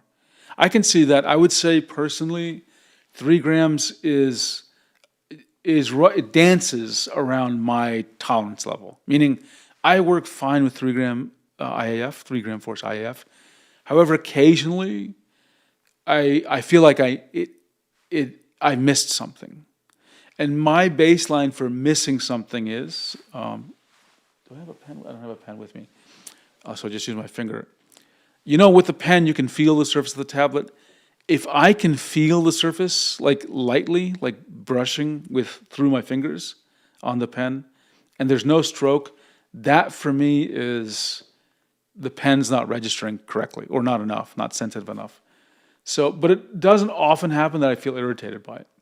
So a 3 gram force pen works okay for me. 2 gram force works a little bit better, but I don't mind 3 gram force at all. The Wacom CP913923, they're like at 5 gram force. There you really notice, hey, I'm pressing on the glass, but it's not drawing. That's irritating, right? And actually, I'm gonna write that down is definitely for IAF. I want to make this up. Consumer pens should stay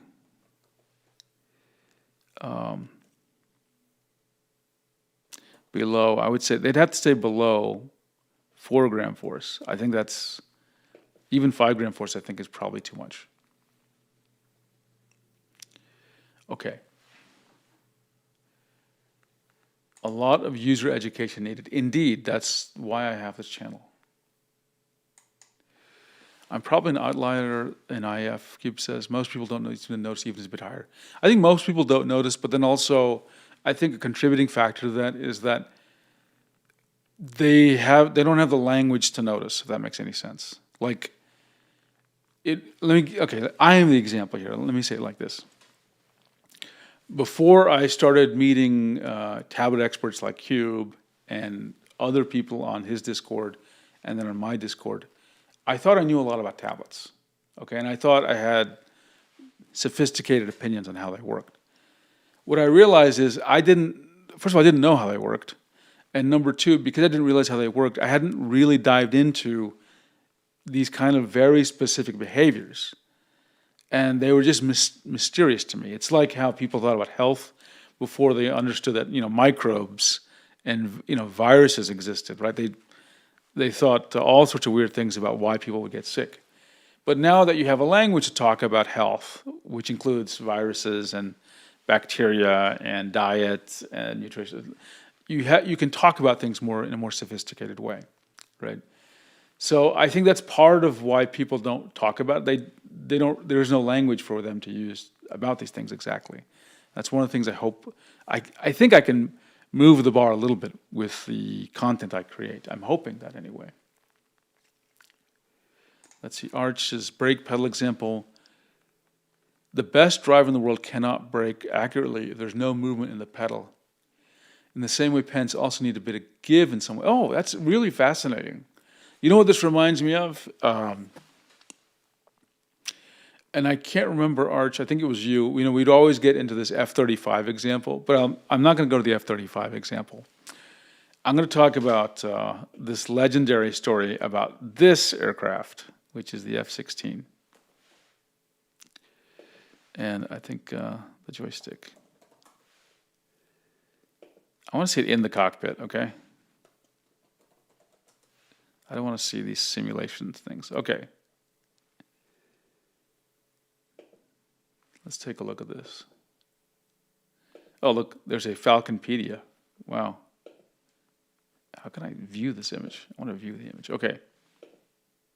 Okay. So the F-16, unlike a lot of airplanes that preceded it, the joystick is not in front of the pilot. It's to the right. Why? Who knows? But one of the things, apparently, the legend here is they designed this joystick. Now remember, okay, let me back up. Normal aircraft were always designed with the joystick or yoke in the front, so you physically move the thing left, right, that kind of stuff. But with this aircraft, they put it to the right, and it didn't move.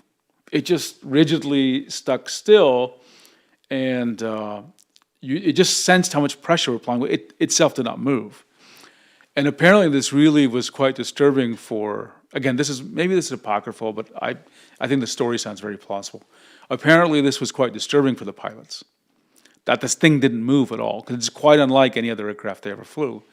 And in response to that, the designers of this, they didn't make it move, like a joystick you'd have on your desk, but they did give it a little bit of give, and that made it feel much more usable for the pilots. So your comment, Arch, sorry for belaboring this, really resonated with me.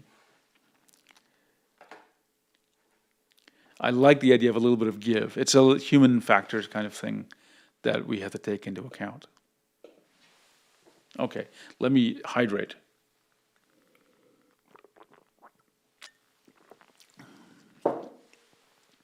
And I'm curious how give would apply to a pen. I like the idea. Maybe by having more give, it would give us more, maybe by having more give, it would allow us more control. Adi, like between Wacom 1 pen and Wacom Pro pen, I need smaller brush size on the Wacom 1 pen because the IF is not sensitive enough. Exactly right. By the way, I'll say this again, I'm very open about this. Take the Wacom 1 pen, and it's one of those UD-EMR pens, and it's compatible with several devices. You can use it with the Wacom 1, you can use it with the Samsung Galaxy S Tab, okay? So for those of you who have both devices, try this. Take that same pen and use it on the Wacom 1, and then use it on a Samsung Galaxy Tab S6 device. What you will discover is that it draws better with the Galaxy S Tab S devices. It's more sensitive. It has lower IF, in my subjective evaluation, and the strokes are thinner at the beginning. Now, why is that? I believe that Wacom when you're using that pen, or any UD-EMR pen, rather, when you're using a UD-EMR pen with Wacom 1, they deliberately, in the driver or maybe in the firmware, they deliberately give you a higher IAF, and they deliberately don't give you as thin a stroke as you should be getting with your first few pressure levels. And I think they do that, we'll get more into this topic later, to, well, I use the word sabotage the experience, but to differentiate the experience between their consumer line and their professional line. They're deliberately making the consumer's line draw worse. The Wacom 1 versions anyway. Okay, let's see. Range of fade. So are we moving the goalpost? Range of fade, I think you might be referring to the max pressure things I talked about earlier. If you're, please, so in that case, yes, but if you mean something else, let me know what you mean. Adi, I don't think IAF relates to precision in location, precision pressure level. IAF, yeah, it doesn't relate to location or position, but it does relate to the pressure level in some sense. I mean, pressure level 1 is, by definition, the IAF. So in that sense, it's related, but I don't think it's related in any other way. Let's see, Cube has replied. There's actually an open tablet driver that has a rapid trigger for pressure like with Wooting, but it isn't on the plugin repo, and it might do some sort of deactivation force type thing. Oh, interesting. Lexer. Oh, you like the suits? Thank you. It, like I say, it just gives me a new energy, and it does make me feel more professional, absolutely. Nizio, I think higher IAF is more important in pen tablets since they lay flat on the desk, so you're adding to the actual weight of the pen into the equation. Oh, Nizio, I hadn't thought about that actually. That the angle, the tilt of the tablet would actually make a difference, but that's interesting.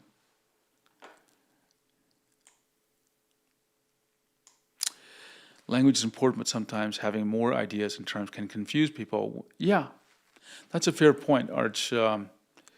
Sometimes inundating users with lots of concepts and ideas can get them even more frustrated. And they can start having weird thoughts about, not weird thoughts, weird ideas about what the truth is or how to approach the truth. F16, FLCS, I think it's, FLCS means what, Arch? Is it, I assume CS means control stick. And F must mean flight. Don't know what the L, so tell me if I got that right. I don't know what the L means. It's a decent example of force deflection curves being a bit out of whack. Okay, so I take that to implicitly mean my story is based in some reality. F had 3 millimeter deflection maximum until, whoa, wait a second, am I understanding this?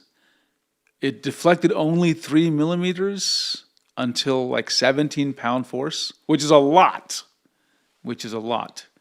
If anyone wants to know, well, if you're an American, or I guess English people still use gallons? Okay, let me tell you something. What is 17 pounds force? Okay, so what's 17 pounds for a second? What weighs in your life 17 pounds? If you're an American, 2 gallons of milk weighs a little bit around 17 pounds. Okay, by the way, why do I know that? Some of you may remember, I used to be a volunteer firefighter, and you have to know how much water weighs, even though I never had to use this information. But you just remember things like water weighs 8.6 something pounds per gallon. So like 2 gallons of milk, holding that would be about about 17 pounds. So that's a lot to press down on something. If it was 27, that'd be a lot.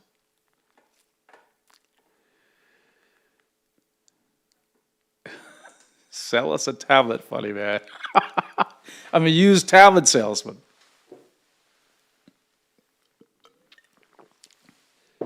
let's see, Arch knows a lot about planes. They increased it in F-16C. Even if the actual pressure curves didn't change much, it might have changed in F-16A, block 15. Listen, whenever someone talks about block numbers for aircraft, you know they know a lot about planes, right? Only someone who did know about that would mention block numbers. Boy, yeah, I actually bought a Wacom 1 pen for my Samsung tablet. Yeah, I actually recommend them because actually the Wacom 1 pen, especially CP1, 913, is better than the Samsung S Pens in terms of pressure range, even better than the Samsung Creator Edition S Pen, which isn't any better than the normal S Pen.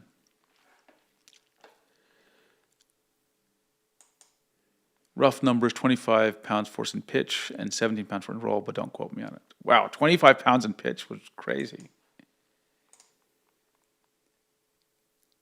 I gotta find out what these numbers. Maybe I should send a mail to Mover. This is or Max. What's his name? Max Afterburner. These are two guys who are fighter pilots, and maybe they would be able to shift. And Mover actually drove an F-16. Mover, by the way, but his channel is CW Lemoyne. He actually does a segment called Mover Ruins Movies, where he shows you clips from movies featuring fighter planes and just tells you why they're they make no sense. And he'll still admit some things are cool. Like, I think he really liked some of the dogfighting in Top Gun Maverick, but some of the things they did were just, you would not actually do and survive. Sorry, we just go deep in the airplane sometimes. That's just what happens on this channel. And thanks for clarifying what FLCS means, Arch. Current pens have a bit of mechanical deflection inwards for some give and for the sensing. Yeah, they do. I think you're talking about the nib goes in a little bit. Mir, are you going to make this into a YouTube video? Yes, I will. We'll take this conversation. What I do, so everyone knows, I extract the transcript, what I'm saying, and then I have a prompt that I wrote, and I upload this into Grok. Believe it or not, I'm one of the people who pay for Grok, so on X. And I upload the file of the transcript, and then I ask Grok to essentially not summarize it, but give me a detailed description with headings of what happens, and then I use that for a script for a video. That's what I'm going to do with this. You don't like the blue icon, Mir? The reason it's blue is it's a special demo account, so that it's very limited in what it does and can see, so it's not going to confuse you with, other things that I'm working on. It's just focused on the topic at hand. But I might do a special icon to make it less confusing. Fun fact on F-16, they had it straight, but due to biomechanics, pilots were adding some roll and pitch. Oh, the stick is rotated. Okay. Huh. I would not have guessed that. Oh, the stick is straight, but the sensor, okay. Yeah, I guess that makes sense, because you're moving your hand not perfectly, orthogonally or whatever. That makes sense. Okay, back to tablets. I'm going to skip diagonal wobber for a second. We can go to tilt. And so basically, look, here's an FYI. Wacom believes only pros should have tilt. Okay? I don't know where they got this idea or why they maintain it, but that's the reality for Wacom. Okay? They just don't have tilt. And I can't remember if the new Wacom 1s have tilt or not, but definitely the 1 by Wacom doesn't. Definitely the Intuos, the modern Intuos, does not have tilt. Why they do this, I don't know. And just so everyone knows, tilt doesn't require more hardware. How can I say this? You get tilt for free You know, when you get position, you can get tilt for free. It doesn't cost a manufacturer anything more to do tilt. They deliberately don't give you tilt in those tablets, right? But I think, look, I think all tablets should have tilt. And obviously, all Pro tablets must. Now, there's an opportunity here, by the way, which is okay, I think Cube is saying, the new Wacom ones, CTC X110WL have tilt. Okay, thank you for clarifying.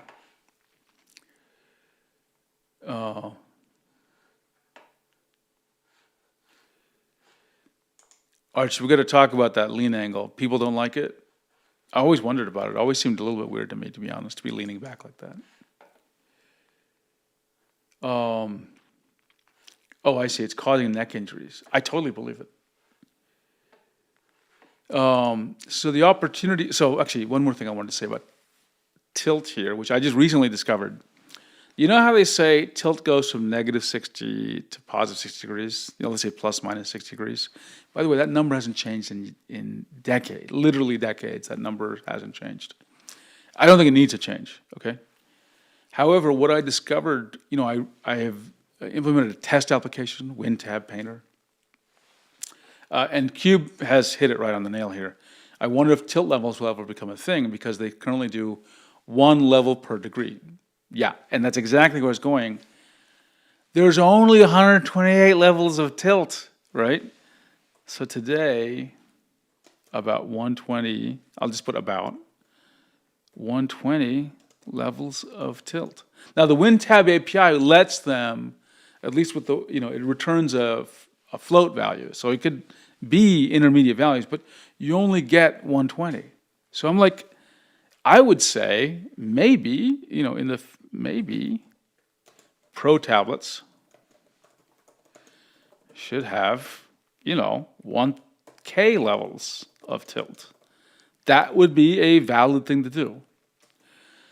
Why don't they do that now? I don't know, but that is something, you know, by the way, it is easy to show how bad that tilt looks. It is very easy to show. I need some water.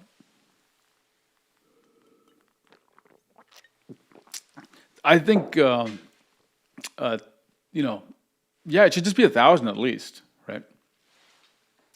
Now, so void outs, we should clarify something, because you're saying 360 degrees tilt. What Cube and I are saying is not to change the range. So the pen should still go from here to here. But today there's only 128 or 120 divisions within that range. We're saying there should be 1,000 or whatever divisions within the range. Not that they should tilt more like this, okay?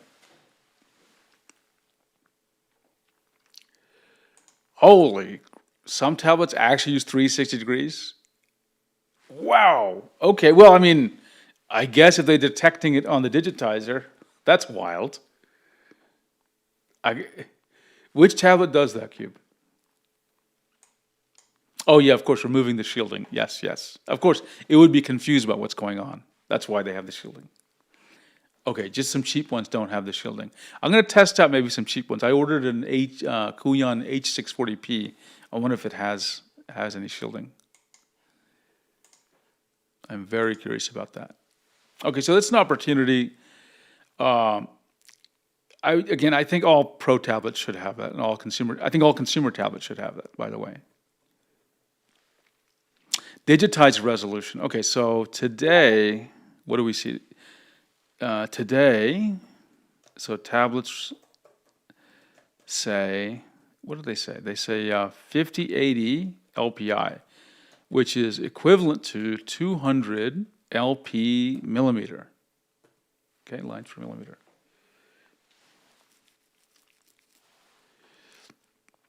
I don't.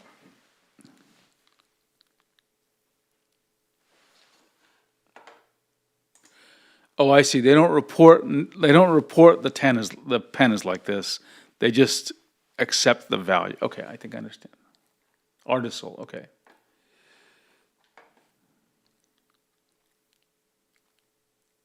Oh, Arch, I think I remember you before saying about radial deflection sensing. Okay, I'll add it, right? I'll add it as a thing that we might want to say. Maybe Pro tablets should have radial deflection. That's an opportunity, right? Again, Pro tablets have to differentiate themselves. And it's going to get harder as tablets just get better and better, right? So Pro tablets need to do something special, right? Digitizer resolution, look, it's kind of like pressure levels. I think there's no point anymore, right? So I think we're at the end game, like the Avengers. There is no reason to get higher lines per inch. Even if you had less than this, which some tablets have half this, it doesn't matter. There is no difference. So I think this is my claim, and right, like Pro tablets. So actually, I'll say it like this: digitizer resolution is done. Right, we need no improvements, and not useful to select Pro tablets anymore. You don't need to pay attention to this anymore.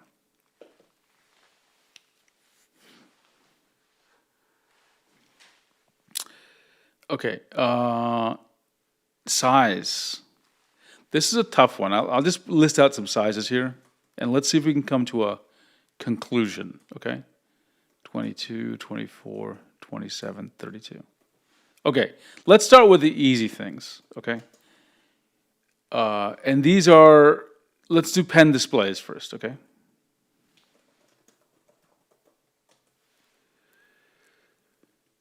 I could believe that 32 should only be a Pro.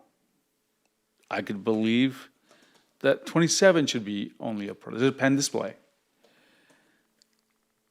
I'm not sure about this. I think obviously Pros should be able to have this. I don't think though that, yeah, I think maybe this would be Pro only. With 22, I would start to say you could see Pro and consumer. Okay. Okay, Mir, let's clarify that. I know Cube has answered, but let's make sure everyone's on the same page. Okay, and Cube has given a good answer here, which it's lines per inch, which is resolution, like points per inch on a display, right? So in every inch, a display says what, 200 pixels per inch. For a tablet, they can sense 5,000 different positions within 1 inch, which is crazy accurate. They're very precise, right? Now, I don't think you need that much accuracy, okay? And to be quite honest, I had to do some testing on this. In some sense, I don't think we're ever able to see that accuracy when we're actually drawing. I got to do some more thinking about this, and I'm curious if anyone has any thoughts about it. I don't think we're taking advantage of that in any way, right? I got to do, again, more research.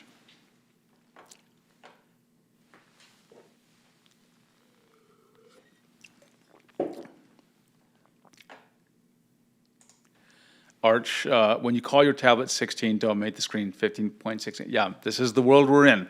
This is the world we're in. The problem is, Arch, people will not swipe right on a tablet unless it's, it gets to a whole number like 16, okay? Oh, aspect ratio. Oh, this is a tough one, Arch. Let's just go ahead and just list it.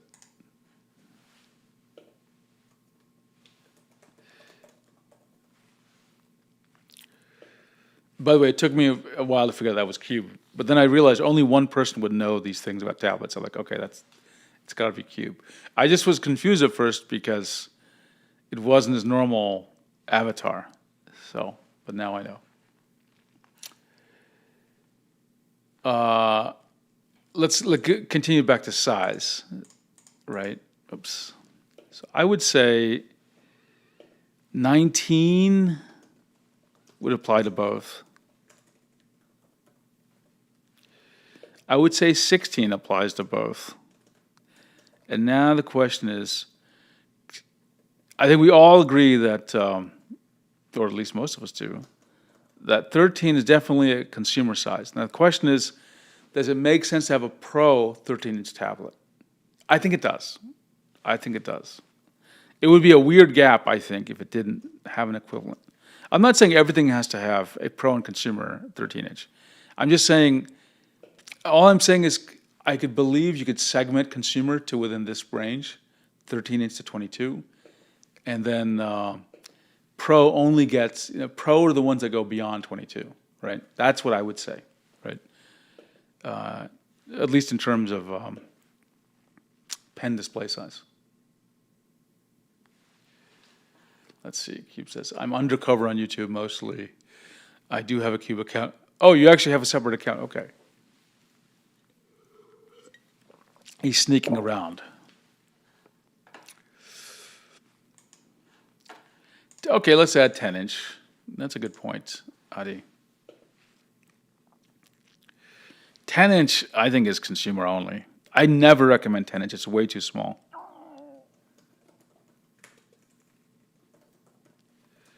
"12-inch, I would go ahead and just say that's consumer only. I think those are kind of specialty sizes we don't need.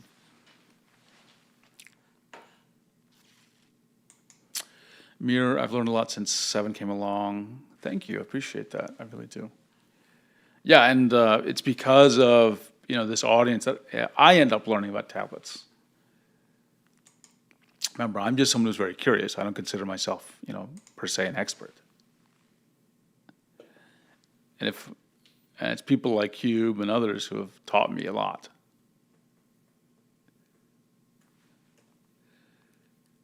Okay. What about pen tablets? Is there a differentiation for size there? A large pen tablet is 16 inches. And I would say that should be Pro only. That would be my feeling. A medium-sized pen tablet's 11 inches. I think that's Pro and consumer, right? And smaller size is like, I don't know, I think it's like 8 inches or something. Maybe it's 9. But I think that would also be Pro plus consumer. Oh, sorry. And then below that, 4, or whatever it is. What's a Intuos Pro small? It's like, I'm going to sneeze it. Sorry. It's never a 7-pen stream without some sneezing. We need retractable tablets, or maybe or maybe inflatable ones. Nizia, out of topic, but I cooked an awesome pasta casserole post on Food Form Post. You know what? Just because you said that, we're gonna take a look. Take a look at Nizio/Martin's casserole. Here, that looks good. That looks good. I used to cook a lot, but some years ago. I used to make a lamb curry. It was I called it the Curry of Destiny. I had another name for it, but I wasn't sure which one was the best. The other name for it was the Curry of Sacred Power. The Curry of Sacred Power. Recipe is quite secret.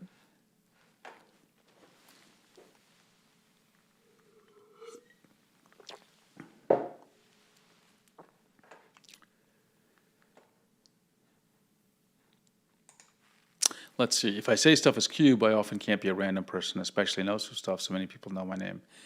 Hey, I understand that. I actually do. Just to help you understand why I say I know that. I mean, not specifically about you, Cube. There's a restaurant I used to go to like every day, and I went there so often, and I loved the place, right? That the entire staff would like greet me, and it was a very fancy restaurant, and sometimes I actually go to a different restaurant, Not because the food was any better, and it was good at the other restaurant also, but I didn't go because it was like too many people would be super nice to me and recognize me at this one restaurant. So I would go to someplace where no one knew me, so that I would just be treated like an anon, right? So I totally understand that vibe. That happened at Microsoft too. I used to be on a lot of videos, like I was recorded on camera a lot, and people would like I actually saw people like look at me like behind a pillar, almost like hiding, not stalking me, more like they weren't sure who I was, and then they'd recognize me, and they'd be on the street and they'd see it, and so sometimes it's good to be anonymous.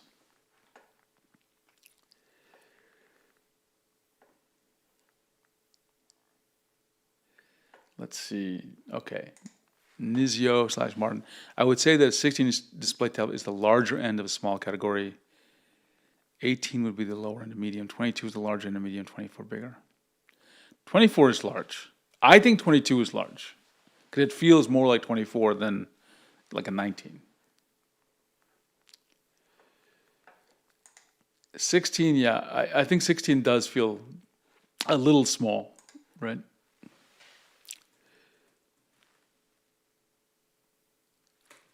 Okay, so this is my take. I don't think you need a large consumer tablet. I think large. I'm okay with the large being a Pro only, right? Aspect ratio. I think all tablets. Tablets should be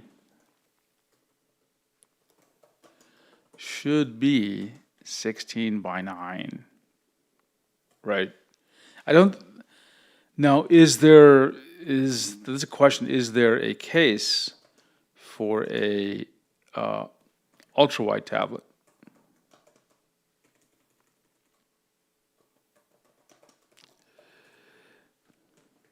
Like a 20. I think maybe it was Arch mentioned 21 by 9. It's interesting. I just don't think a manufacturer would ever do it.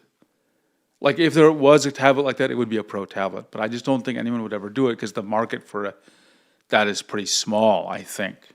Okay. Refresh rate.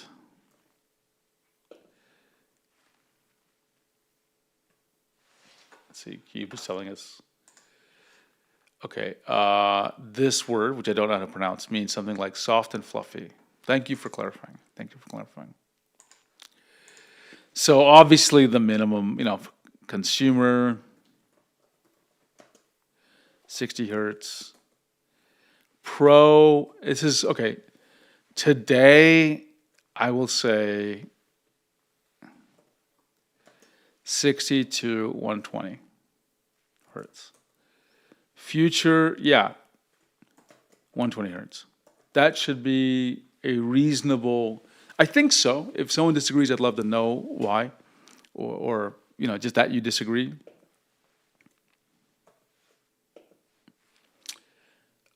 16 by, yeah, okay, I'll accept 16 by 10. Or maybe 16 by 10. That's a fair point, Mir.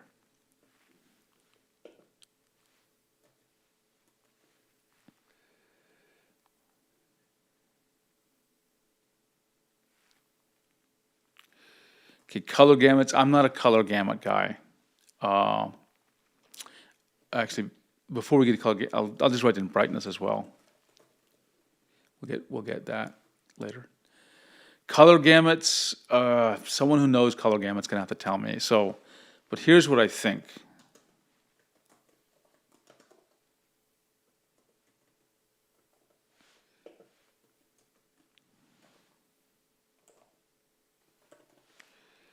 Let me just write them down.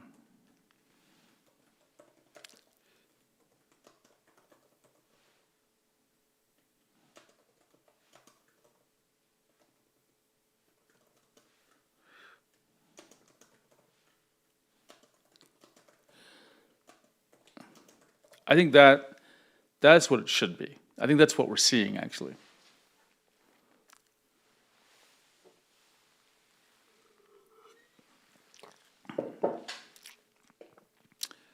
So I think this is the current trend.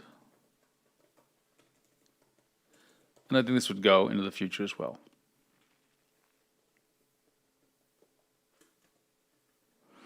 Brightness, I forgot the brightness numbers, but I think it works something like this.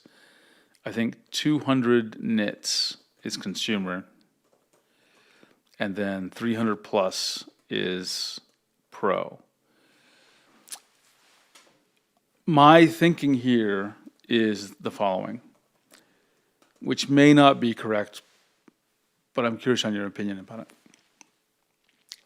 You don't need pen displays to be super bright because your face is right up into them. This is assuming you're not using them as a monitor, but actually drawing on them. And I don't think you need them super bright because of that reason. Now, I think iPads are what, 1,000? I mean, they're very high compared to this. So maybe that's an opportunity in the future where Pro might be like, future. Sorry.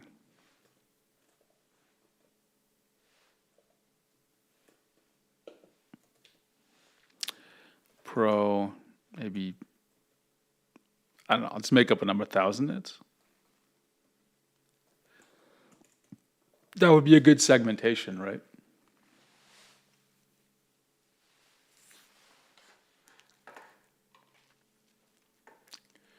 Arch. 100 hertz should be the standard for all displays in the 30s at least, but preferably in the late 20s. Yeah, I could see that. I could see that in the 30s. I'm going to write that note down, Arch. And this is Arch by 2030s, all tablets, or all displays, actually.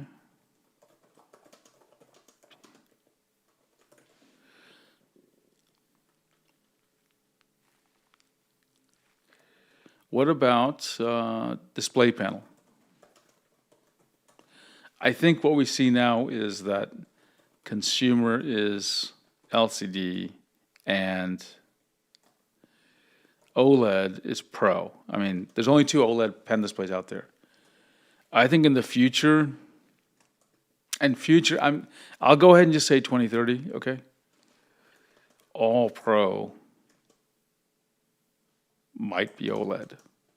I'm not sure if they should be. That's why I put might, okay? Because I'm very worried about, what do you call it? Burn-in with OLEDs.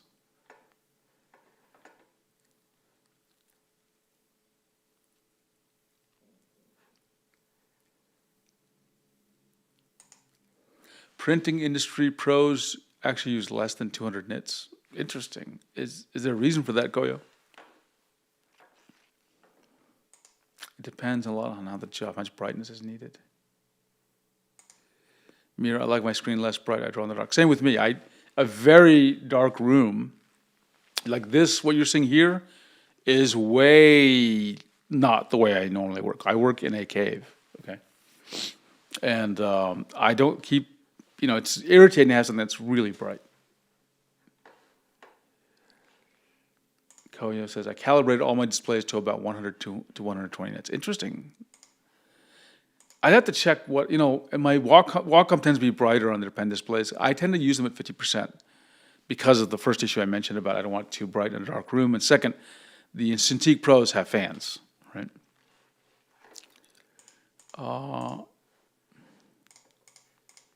Let's see. Now we're on that topic. I'll just go ahead and just add this, which is fans. The trend I'm seeing is no fans currently is consumer, but like fans on Wacom Cintiq Pros. I think in the future, no fans, just no fans, right? AG treatments, we're seeing some evolution here, right? Currently, we see that AG film is used for consumer, and we're seeing etched glass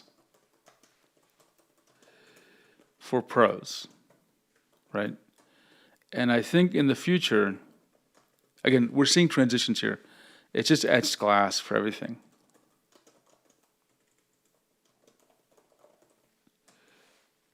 However, I think there's a case to be made for also providing protective films, right? Even if these are edge glass, because you want to protect your investment. Here, I'm not a fan of OLED. It just heats up a lot for me, and the lifespan can be questioned. So you think it's maybe not necessarily a good thing? Might be. I'll put a question mark there. I did say might, but yeah. I feel like it's a possibility for as OLEDs get more popular.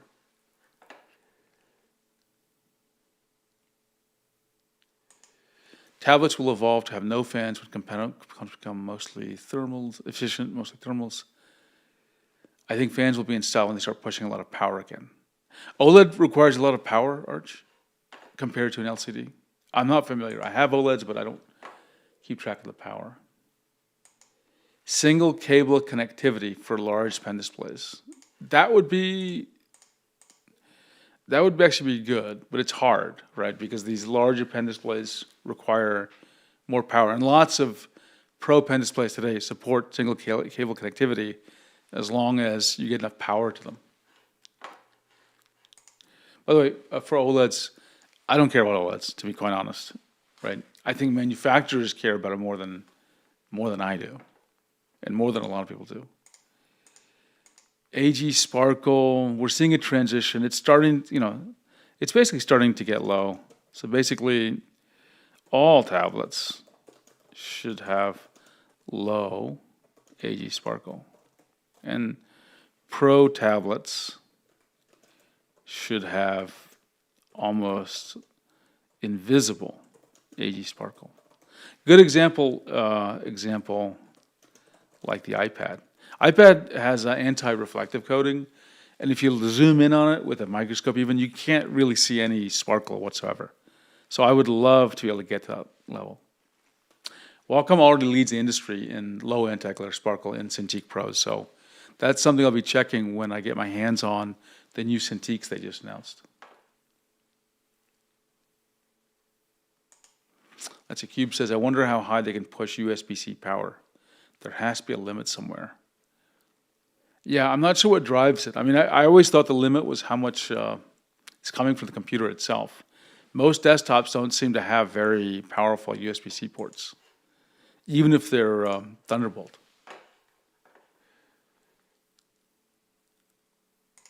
LCDs are less volatile in their thermals. Koyo says OLED uses less power in general, but can output higher brightness, which increases the power consumption and heat.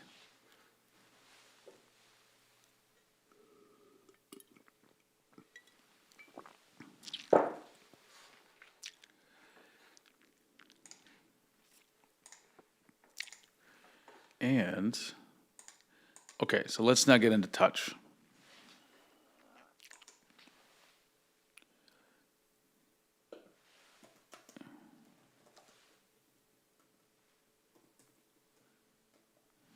Let me just finish this sentence out.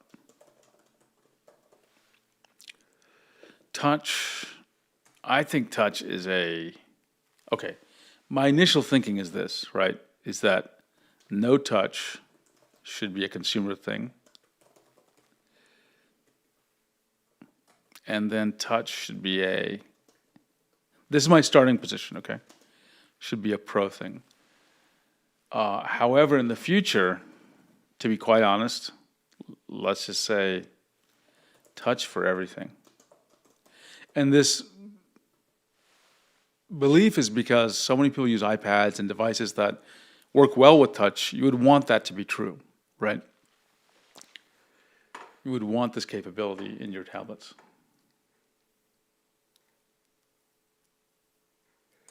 Mir, what were some of the issues you found with OLED?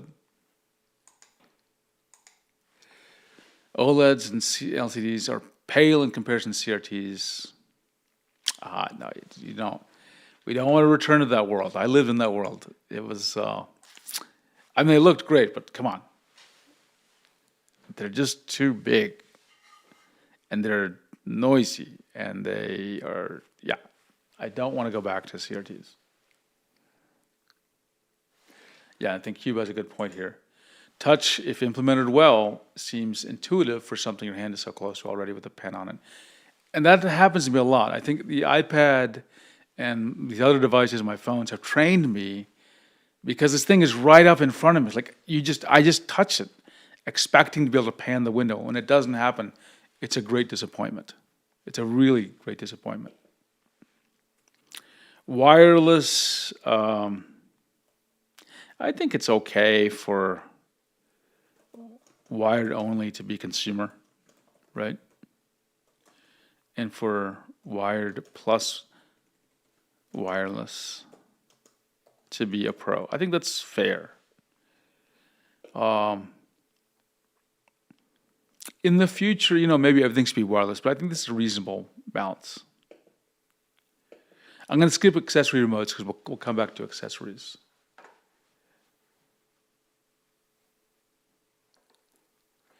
Let's see. Kids these days don't even know how to use mice or game controllers. It's horrifying. Wait, don't they use game controllers? I thought they did. Or are you saying they just they game on their phone? GR, I was going to say it could be an optional thing, but I think precision is good on touch. Yeah. I think the way Wacom is doing it with the new Cintiqs is the way to go. If they don't want touch, just pay less for it.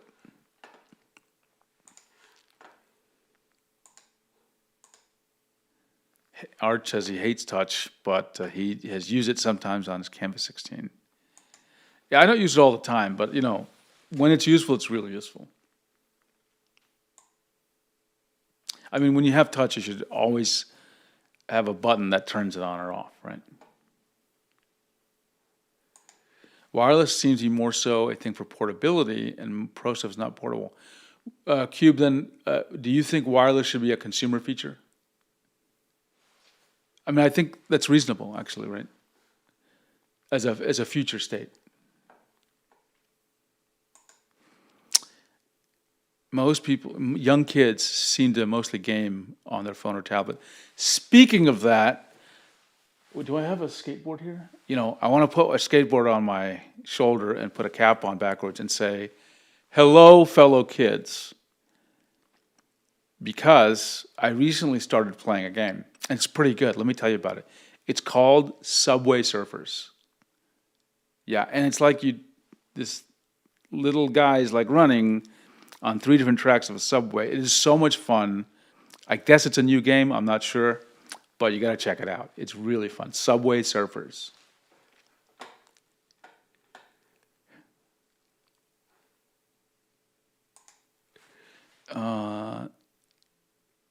Yeah, you should always have a button to disable touch. Trust me. It should be a physical button on the tablet.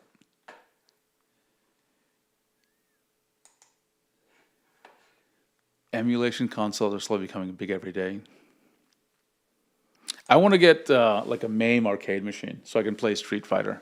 I'm bad at it, but I still want to play it. Okay, we talked about pressure levels already. Pressure range we talked about.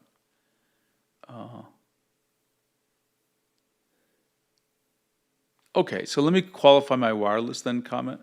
My wireless comment cube. Well, let me say it's a requirement for anything intended to be portable. Let me qualify it a little bit more specifically. So, wireless should be required on anything intended to be portable. I think it's a good distinction here.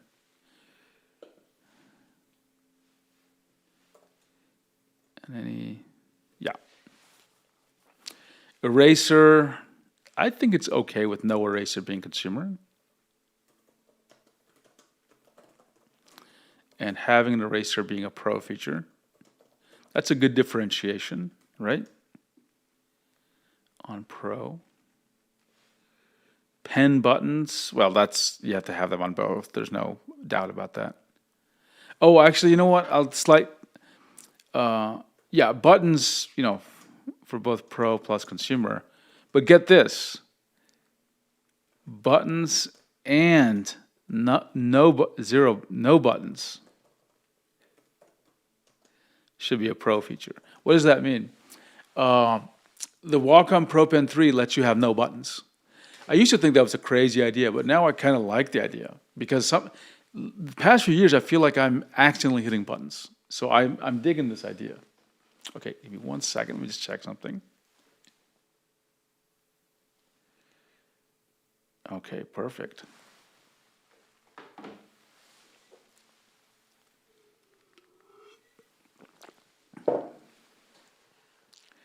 Let's see.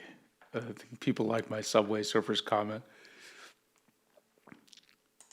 Nizio, you should try Thronefall. It's a tower defense game. People still play tower defense? That's interesting. I thought that was like an ancient category no one ever touched anymore. Koya, you should put Subway Surfer gameplay video on the stream to engage with a younger audience. So what do people do? They just they talk while Subway Surfers is playing? Maybe I'll do that. I still need to do a video on Osu where people see me play with all my amazing skill, right? Amir says that's a bad idea. So news. I still don't know what people do with TikTok. I don't have an account, never used it. I don't have an Instagram. I don't even know what other social things people use these days, but I'm not on any of them, except for X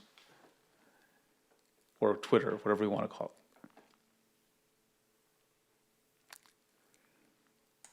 it. Cube says, many Osu players wishing there are no pen buttons. Okay, interesting. Oh, that's right. I've seen people remove their buttons and tape over that thing. That's right. That's right. I totally forgot about that.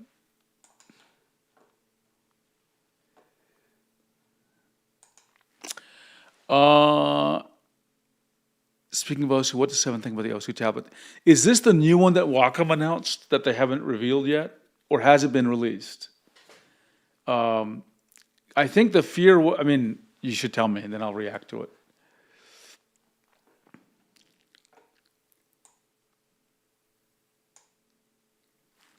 Having to continually dodge the pen buttons on P. Yeah. What I find is that just the way I draw, the pen rolls and my big fat thumb hits it accidentally, right? And so that's why I'm kind of liking, I'm kind of liking the idea. You have to keep in mind I also use a toolbox with my left hand. So I really don't need these pen buttons anymore, because I have my left hand dedicated to buttons that can take its place. Let's see, vertical stream with bottom half pre-recorded Subway. Oh, they just pre-record it. Okay, interesting. Okay, maybe next time we do a live stream, I'll do it. I'll actually, I suppose they record themselves, not just find random pre-recorded Subway Surfers, and then I'll play Subway Surfers, or I'll have it playing rather. I like single button on a pen, Koya says, instead of more buttons. I disable the lower button.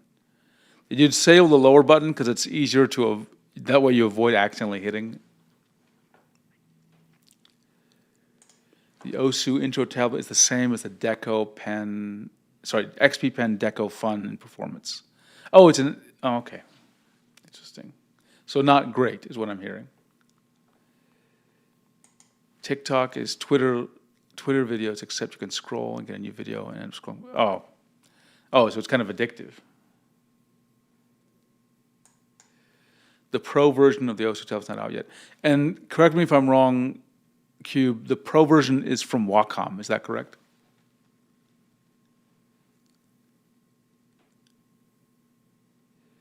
TikTok is it's all short videos. And to mislead, this is the one that's owned by a company in China, is that correct? Is that ByteDance?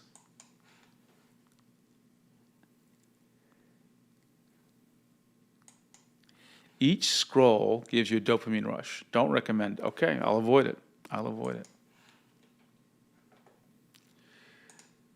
Let's see. They for sure do find random people's footage, but it's more ethical to use. Okay, I'll use my own. Look, I'm not good at it, but I'm happy to use my own.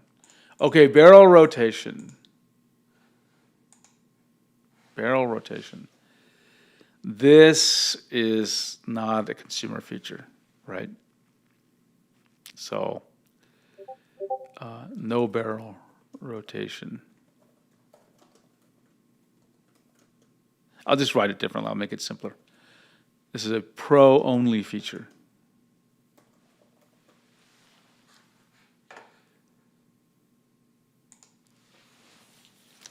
Okay, they've confirmed it's a Wacom, but we don't know anything else. Could be a Wacom Pro line, a Wacom consumer line. Oh, okay. Okay, interesting. God, I just, look, I don't play OSU, but I know how important it is for, this audience of OSU players to have a performant tablet. I hope they do the right thing, right? I really hope they do something that meets that audience's needs, and not just treat this like some sort of co-branding deal.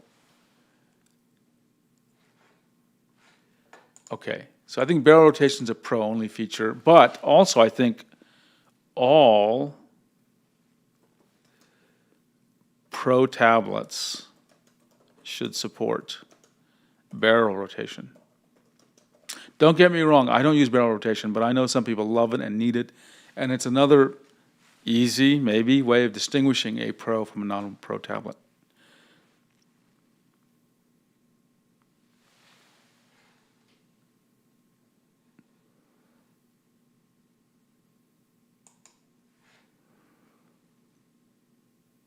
Some people who are pros use it. I mean, some people are very specific about their needs because their brushes, I don't know, maybe they come from a more actual physical media.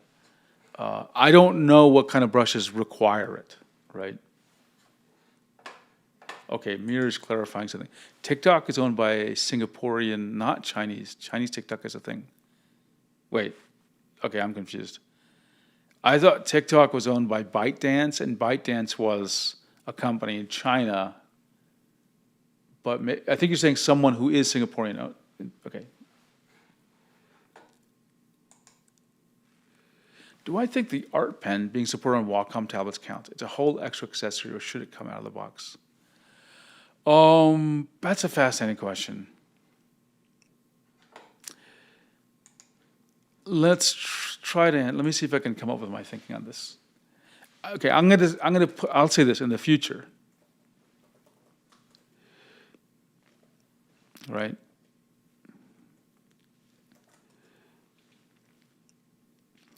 Barrel rotation should come in the box for Pro tablets. It should be built in, right?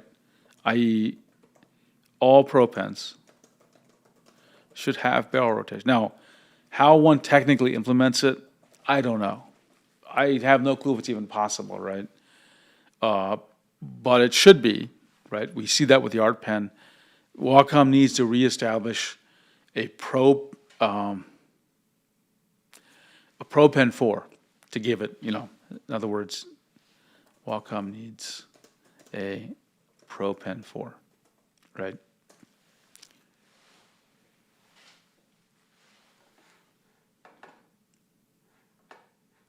Koya, what is the problem with the barrel rotation in Apple Pencil Pro? I'm curious, is there a problem with how it behaves? What about weight customization? Oh, fantastic question. That's why we ask these things. Pen weight customization. I think this is clearly, it's a Pro-only feature. Like, it's such a... Actually, I'm going to say one more thing. Okay, maybe this is controversial. This is under pen compatibility. So today, we're in a situation where, roughly speaking, consumer tablets only work with consumer pens. There's some exceptions to this. And that Pro tablets only work with Pro pens. And I think in the future, First of all, Pro tablets should work with both Pro and consumer pens, right? I think that's reasonable. I'm not sure a Pro pen should work with a consumer tablet, because that would really maybe diminish some of the value of the Pro tablet. Koya says, lots of Chinese companies have global branches in Singapore. Didn't know that. Thank you. They are, but in intelligence terms, China has basically infiltrated those places. Always makes companies that oh.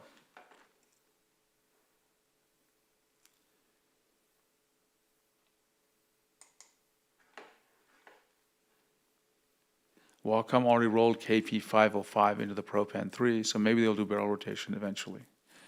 Again, I don't use it, but I think it's sort of like, I know some people do, and I think it's a way of creating a clear distinction, even if I don't personally use it.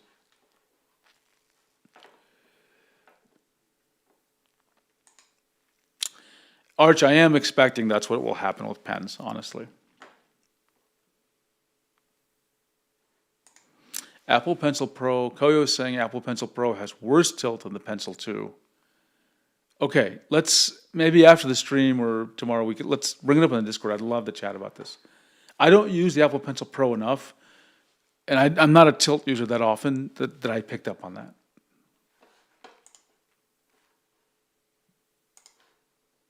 Okay, what's in the box? What's in the box? So, number of pens. Basically, honestly, I'll just tell you the truth. And I'm saying this, even though it's a weird thing. I don't think you're expecting me to say it. Both consumer, so this is the future, okay? Actually, let me do current state. Current. Only some Pro tablets come with 2 pens, okay? Future, honestly, all tablets, Pro and consumer, should come with 2 pens. Why do I say this? This is a desire, and I think it's an important desire, because what's the most likely thing to fail with your tablet? It's the pen. And you can verify this. How many people on the Huion, Wacom, XP Pen subreddit complain about, my pen doesn't work? And what's the first thing you're trying to figure out, is it the pen, or is it the tablet, or the driver, or something else? If you had another pen, you'd at least have a backup, and maybe you can diagnose the problem. So I think actually the future, again, is that every tablet should just come with 2 pens, right?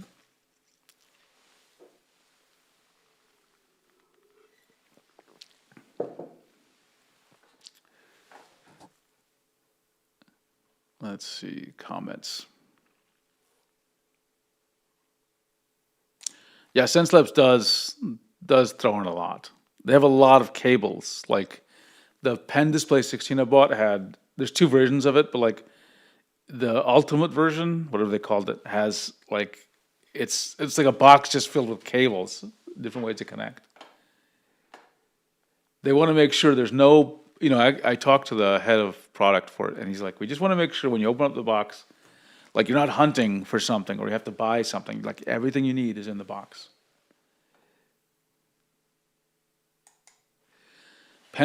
Art says pens are so high margin items that they should be treated almost like nibs if they keep making them so cheaply. Yeah, just give me more pens. Oh, let's just talk about the pen cost, by the way.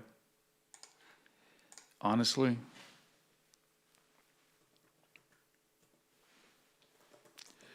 And this is my feeling, okay? So basically today, currently, pens are expensive. Right? Consumer pens are like $30 to $40, right? And Pro pens, professional ones, range from $50 to $130. I think that is insane. Future, look, I think a consumer pen, honestly, has to be $10. And I think I'm okay with expensive Pro pens. I really am. But I think you have to have options for them, right? And the Pro pens should be $50. I mean, I'm okay with the Pro pen being like this. However, Pro tablets should work with consumer pens. Okay? Maybe those pens aren't as good, but they should just work with them and they don't have to have barrel support, barrel rotation. They don't have to have that widest pressure range, but they should work. Because there's nothing like, someone gifting you a tablet they bought $200, and then you lose the pen, and now, the pen costs half as much as the tablet. That's crazy. Which is the case with these Wacom Intuos Pro 2025 models. The Wacom Pro Pen 3 is $140, right? That's half the cost, at least, of the Intuos Pro 2025 Medium.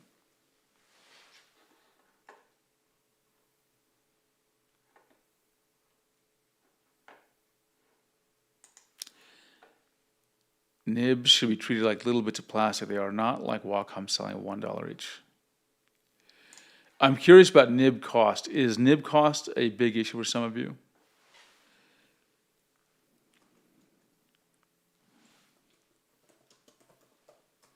So currently, let's see, Pro nibs are like $1 per nib. I think we're saying, is that also for consumer nibs? Cube. Let's see.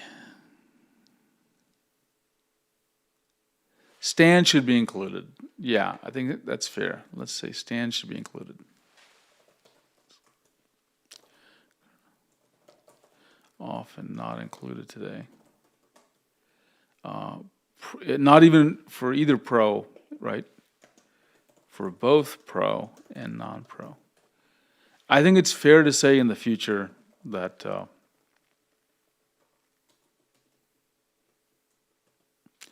all Pro, well, I don't know. We're seeing things like Apple not giving you USB-C chargers because everyone's got a USB-C charger. How many stands do you think you might have? Do you think stands have to be in there for Pro? I'm not sure. I'm not sure.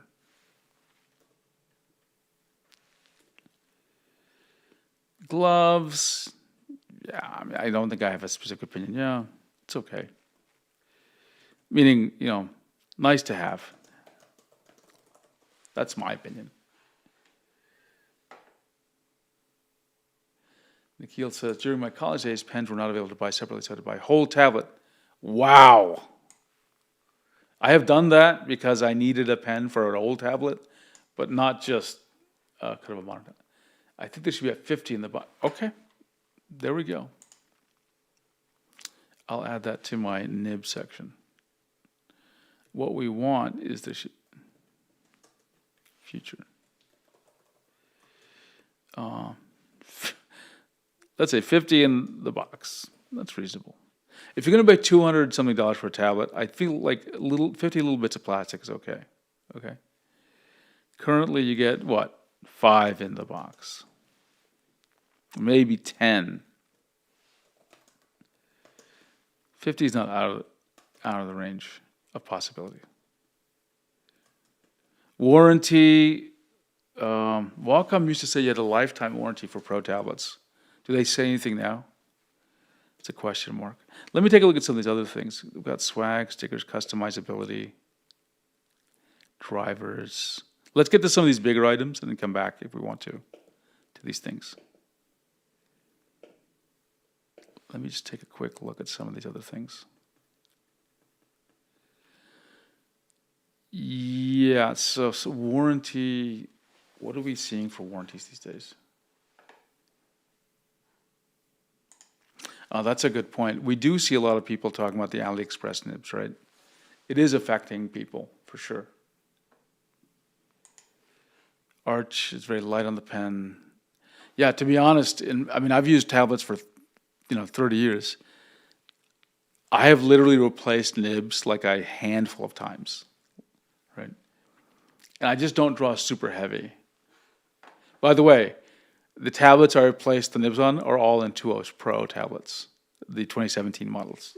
Just thought you'd want to know that, which tells you something about the friction on that surface.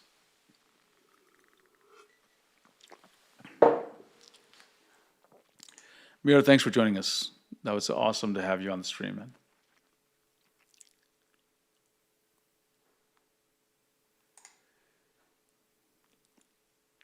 Let's see, 7 missed the part that the stand is also a USB dock. Oh, that's an interesting idea, actually. Let me note that down, Huion. That the stand is a USB. That's an interesting idea. Let me just put it where it stands.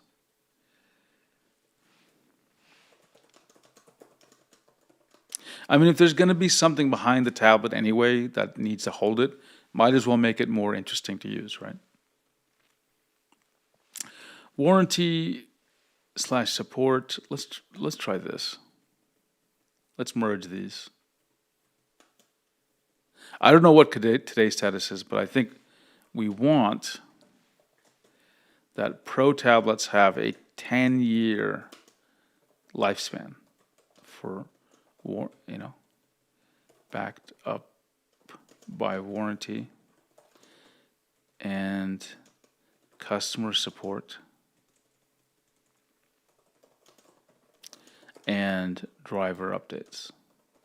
I think that's reasonable. That makes me ask then, what do we want for a consumer, right?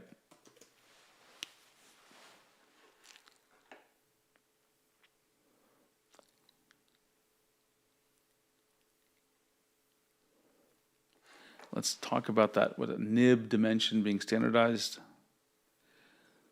That's a general thing we want, right? Standardize on nib dimensions. I suppose we want this for everything, not just Pro tablets. So what do you say about the lifespan for warranty and driver support for a consumer tablet? Some people always want 10 years, right? But would 5 years be enough for a consumer tablet?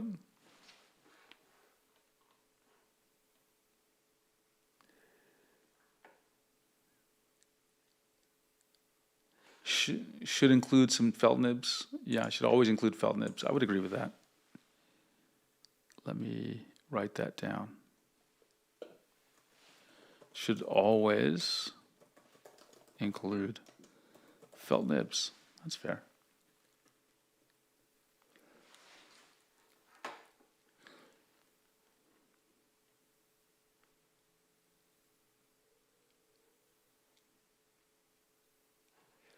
Arch, I'd love 10, but I don't see it happening. Is 5 years too little, though? What's the lifetime for supported updates for, let's say, a Google Pixel phone, right? Isn't that, let's see. Let's take a look. Google Pixel 9a support lifetime. Let's take a quick look here.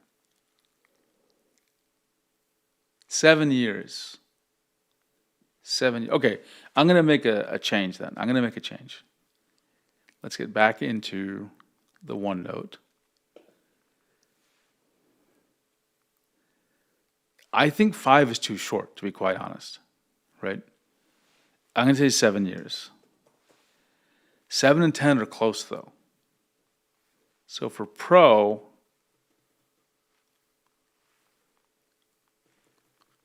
I'm going to go ahead. I'm going to just go ahead and say 15 years, okay? Let's see, Koyo.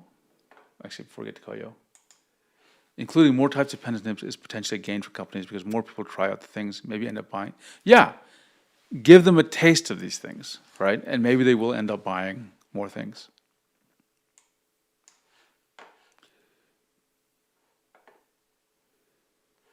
Koyo. Wacom warranty is only good in certain countries. The rest are no better than. Wacom only tells us a 1 year warranty? Oh. And repair cost is half the price. Let me then add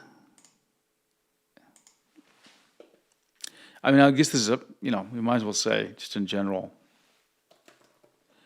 we want warranties to have consistent length across geos. I think that's what we'd want.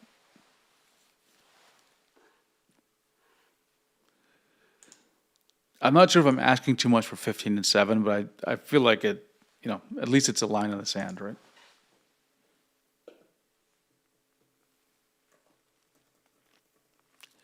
Across geos. And I think this covers the replacement cycle, right? Could you see that?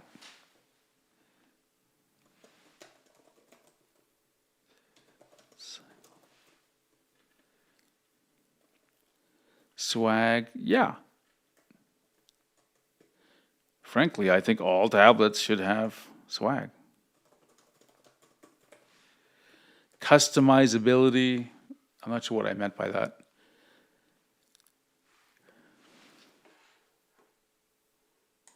Let's see. Cube says, Wacom has given some consumer tablets only 45 years of driver support, but oh, really? Wow.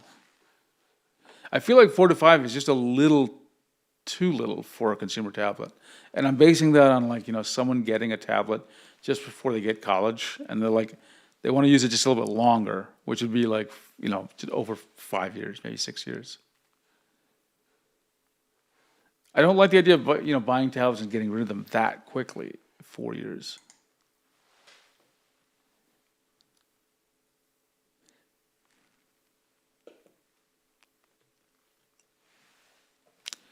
Driver support. Okay, I think we covered this in the previous topic, which is replacement cycles and driver support. I think we got that.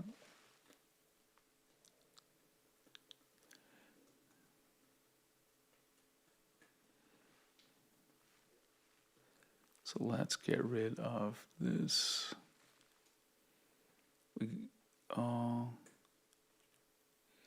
Anything we want to talk about durability and lifespan? I think it's kind of covered with the topic above. But I do think, actually, you know what? There's something about scratching, right? Which is they should be more durable, yes, right? More resistance to being scratched, but also Pro tablets should have some replaceable texture sheet. Only Wacom and 2S Pros have this, right? But I think that's a great feature because you protect your investment.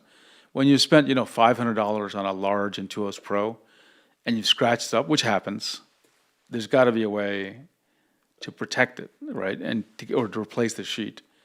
And similarly, I think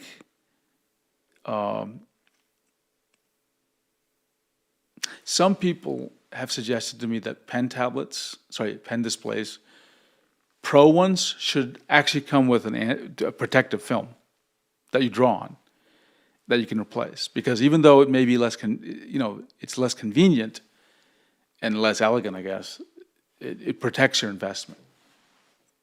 Okay, I need to take a quick bio break, so I'll be right back. I'm going to turn on the pause and not ending the stream. I'll just be back in just 1 minute.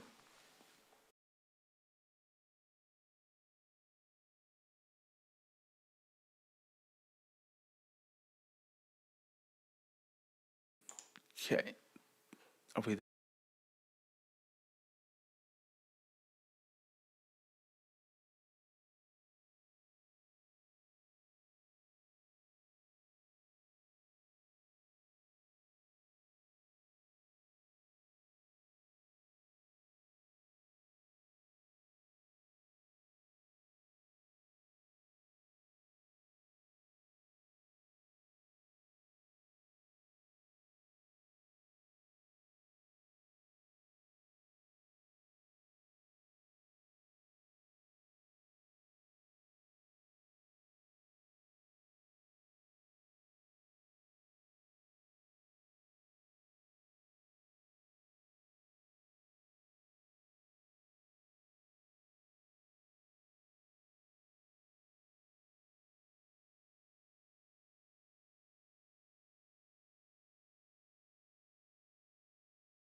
Okay, I am back with my water. And you know what I really needed? Some sugar-free Red Bull. They should sponsor me. Okay. I love this stuff.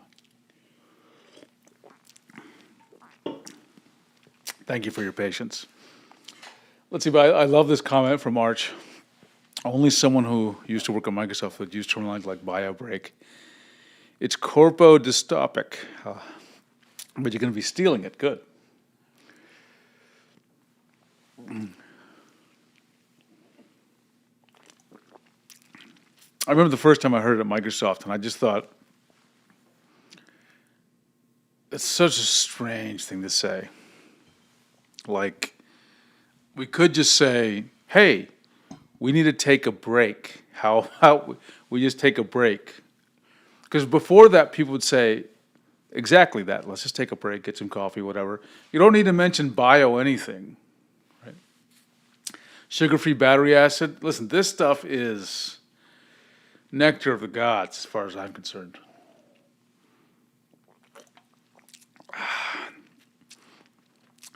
I like that it's almost painful to drink. There's something sharp about it, which to me I find very energizing, which is appropriate. It gives me wings. What would be an appropriate tablet version of this? It gives me nibs. That doesn't sound right. It gives me nibs. Truly glorped, Art says. Okay, let's just see if there's... Okay, where were we?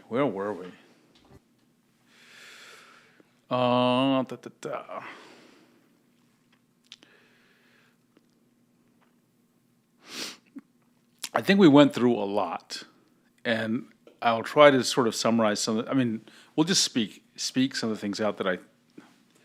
Replacement. Let me try to summarize where I think, what I've noticed in this conversation so far. And the first thing is, let me start from a little bit of the past. I've always said that tablets are converging, right? And we're going to hit a problem soon because they're becoming more like each other than not. There's a convergent evolution, and so it's getting hard to separate one product from the other. Tablets that were formerly pro tablets are now starting to become, those older tablets from 3 or 4 years ago are now not even quite as good as some of the consumer level tablets, and this is only going to increase, right?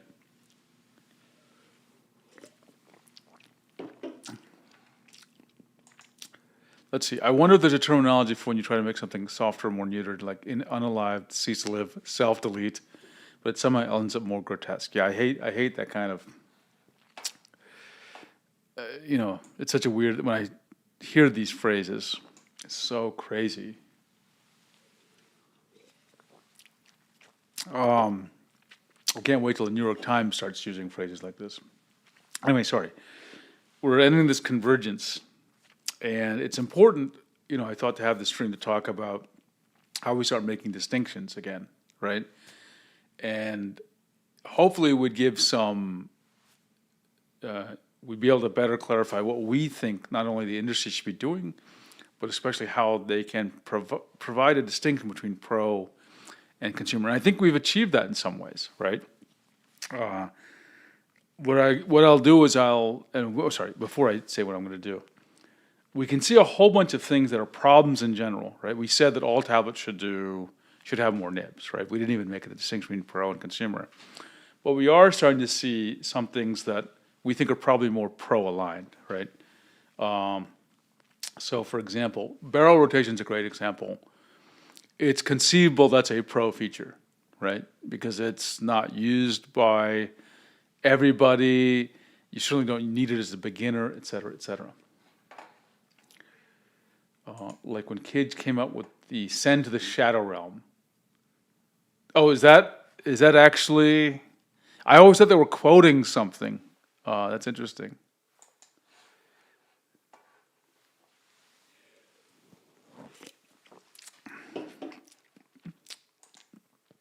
When they skivvy too hard with their gats, skivvy.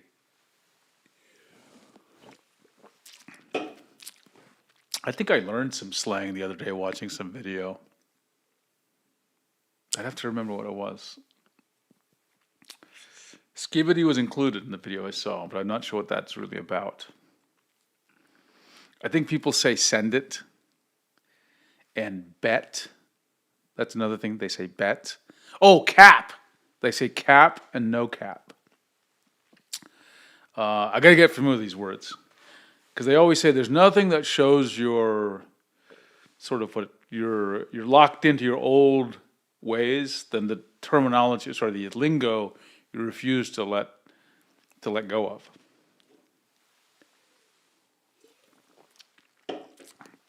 I used to habitually use lingo from like the 1940s with people, but they were just like, "What are you talking about?" Like I used to greet. There was a young lady I knew. I used to always greet her and say, "How's tricks?"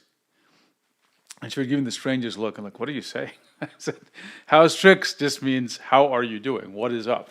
How's tricks? Anyway, getting back to. Oh yeah, Discord absolutely helps me out so much. I love language, so I am up for learning how people communicate. I love playing with language, right? So seeing how people on Discord communicate and on memes is, to me, it's amazingly interesting.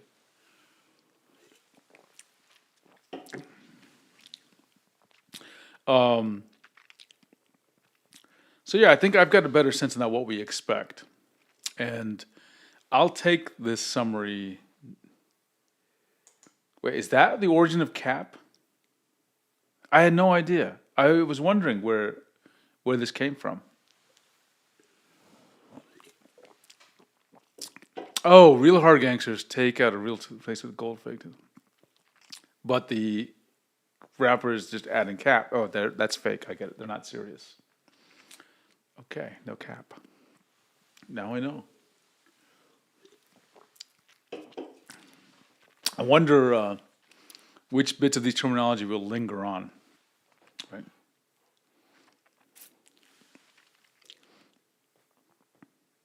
Trust me, the 80s we had a lot of terminology that did not survive, and it's probably for the good of the human race.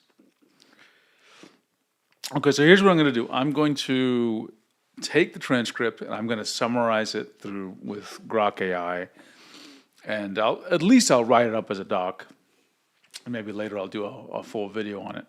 But I think I have a better understanding of what you expect out of tablets in general, pro tablets and consumer tablets. And for those of you who are shopping for tablets, I think you should have a better idea what you should be looking at for a pro tablet. And number of pressure levels is not what you should be looking at. You should be looking at things like pressure range. That information isn't readily available. So if you need to know, leave a comment on the channel, join our drawing tablet Discord. I didn't put in the Discord. Give me a second, I'll put it in there. There we go. Paste it in the link for the Discord. Please join us. All we do is talk about tablets all day. And if that's something that's interesting to you, even if you have a problem or you are interested in buying a tablet, join us. It's a very fun environment. Let's see. Art says, the thing with language that no etymology is correct because they kind of just happen. Yeah. It's hard to know how some of these things originate.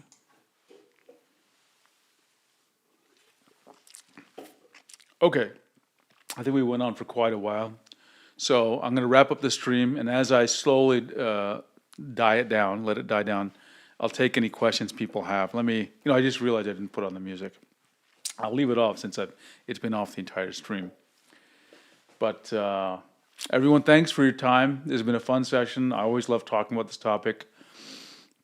And I think I've done now a stream once a week for the last 3 or 4 weeks. So I'm enjoying having something regular to do for this stream. And, I'm enjoying dressing up for this as well. So with that, let's bring this to an end. Thanks again for your time and for your all the questions and comments and entertainment I think we provided for each other in the stream. And I'll see you all soon. Have a great day, everyone. And now I will end the stream.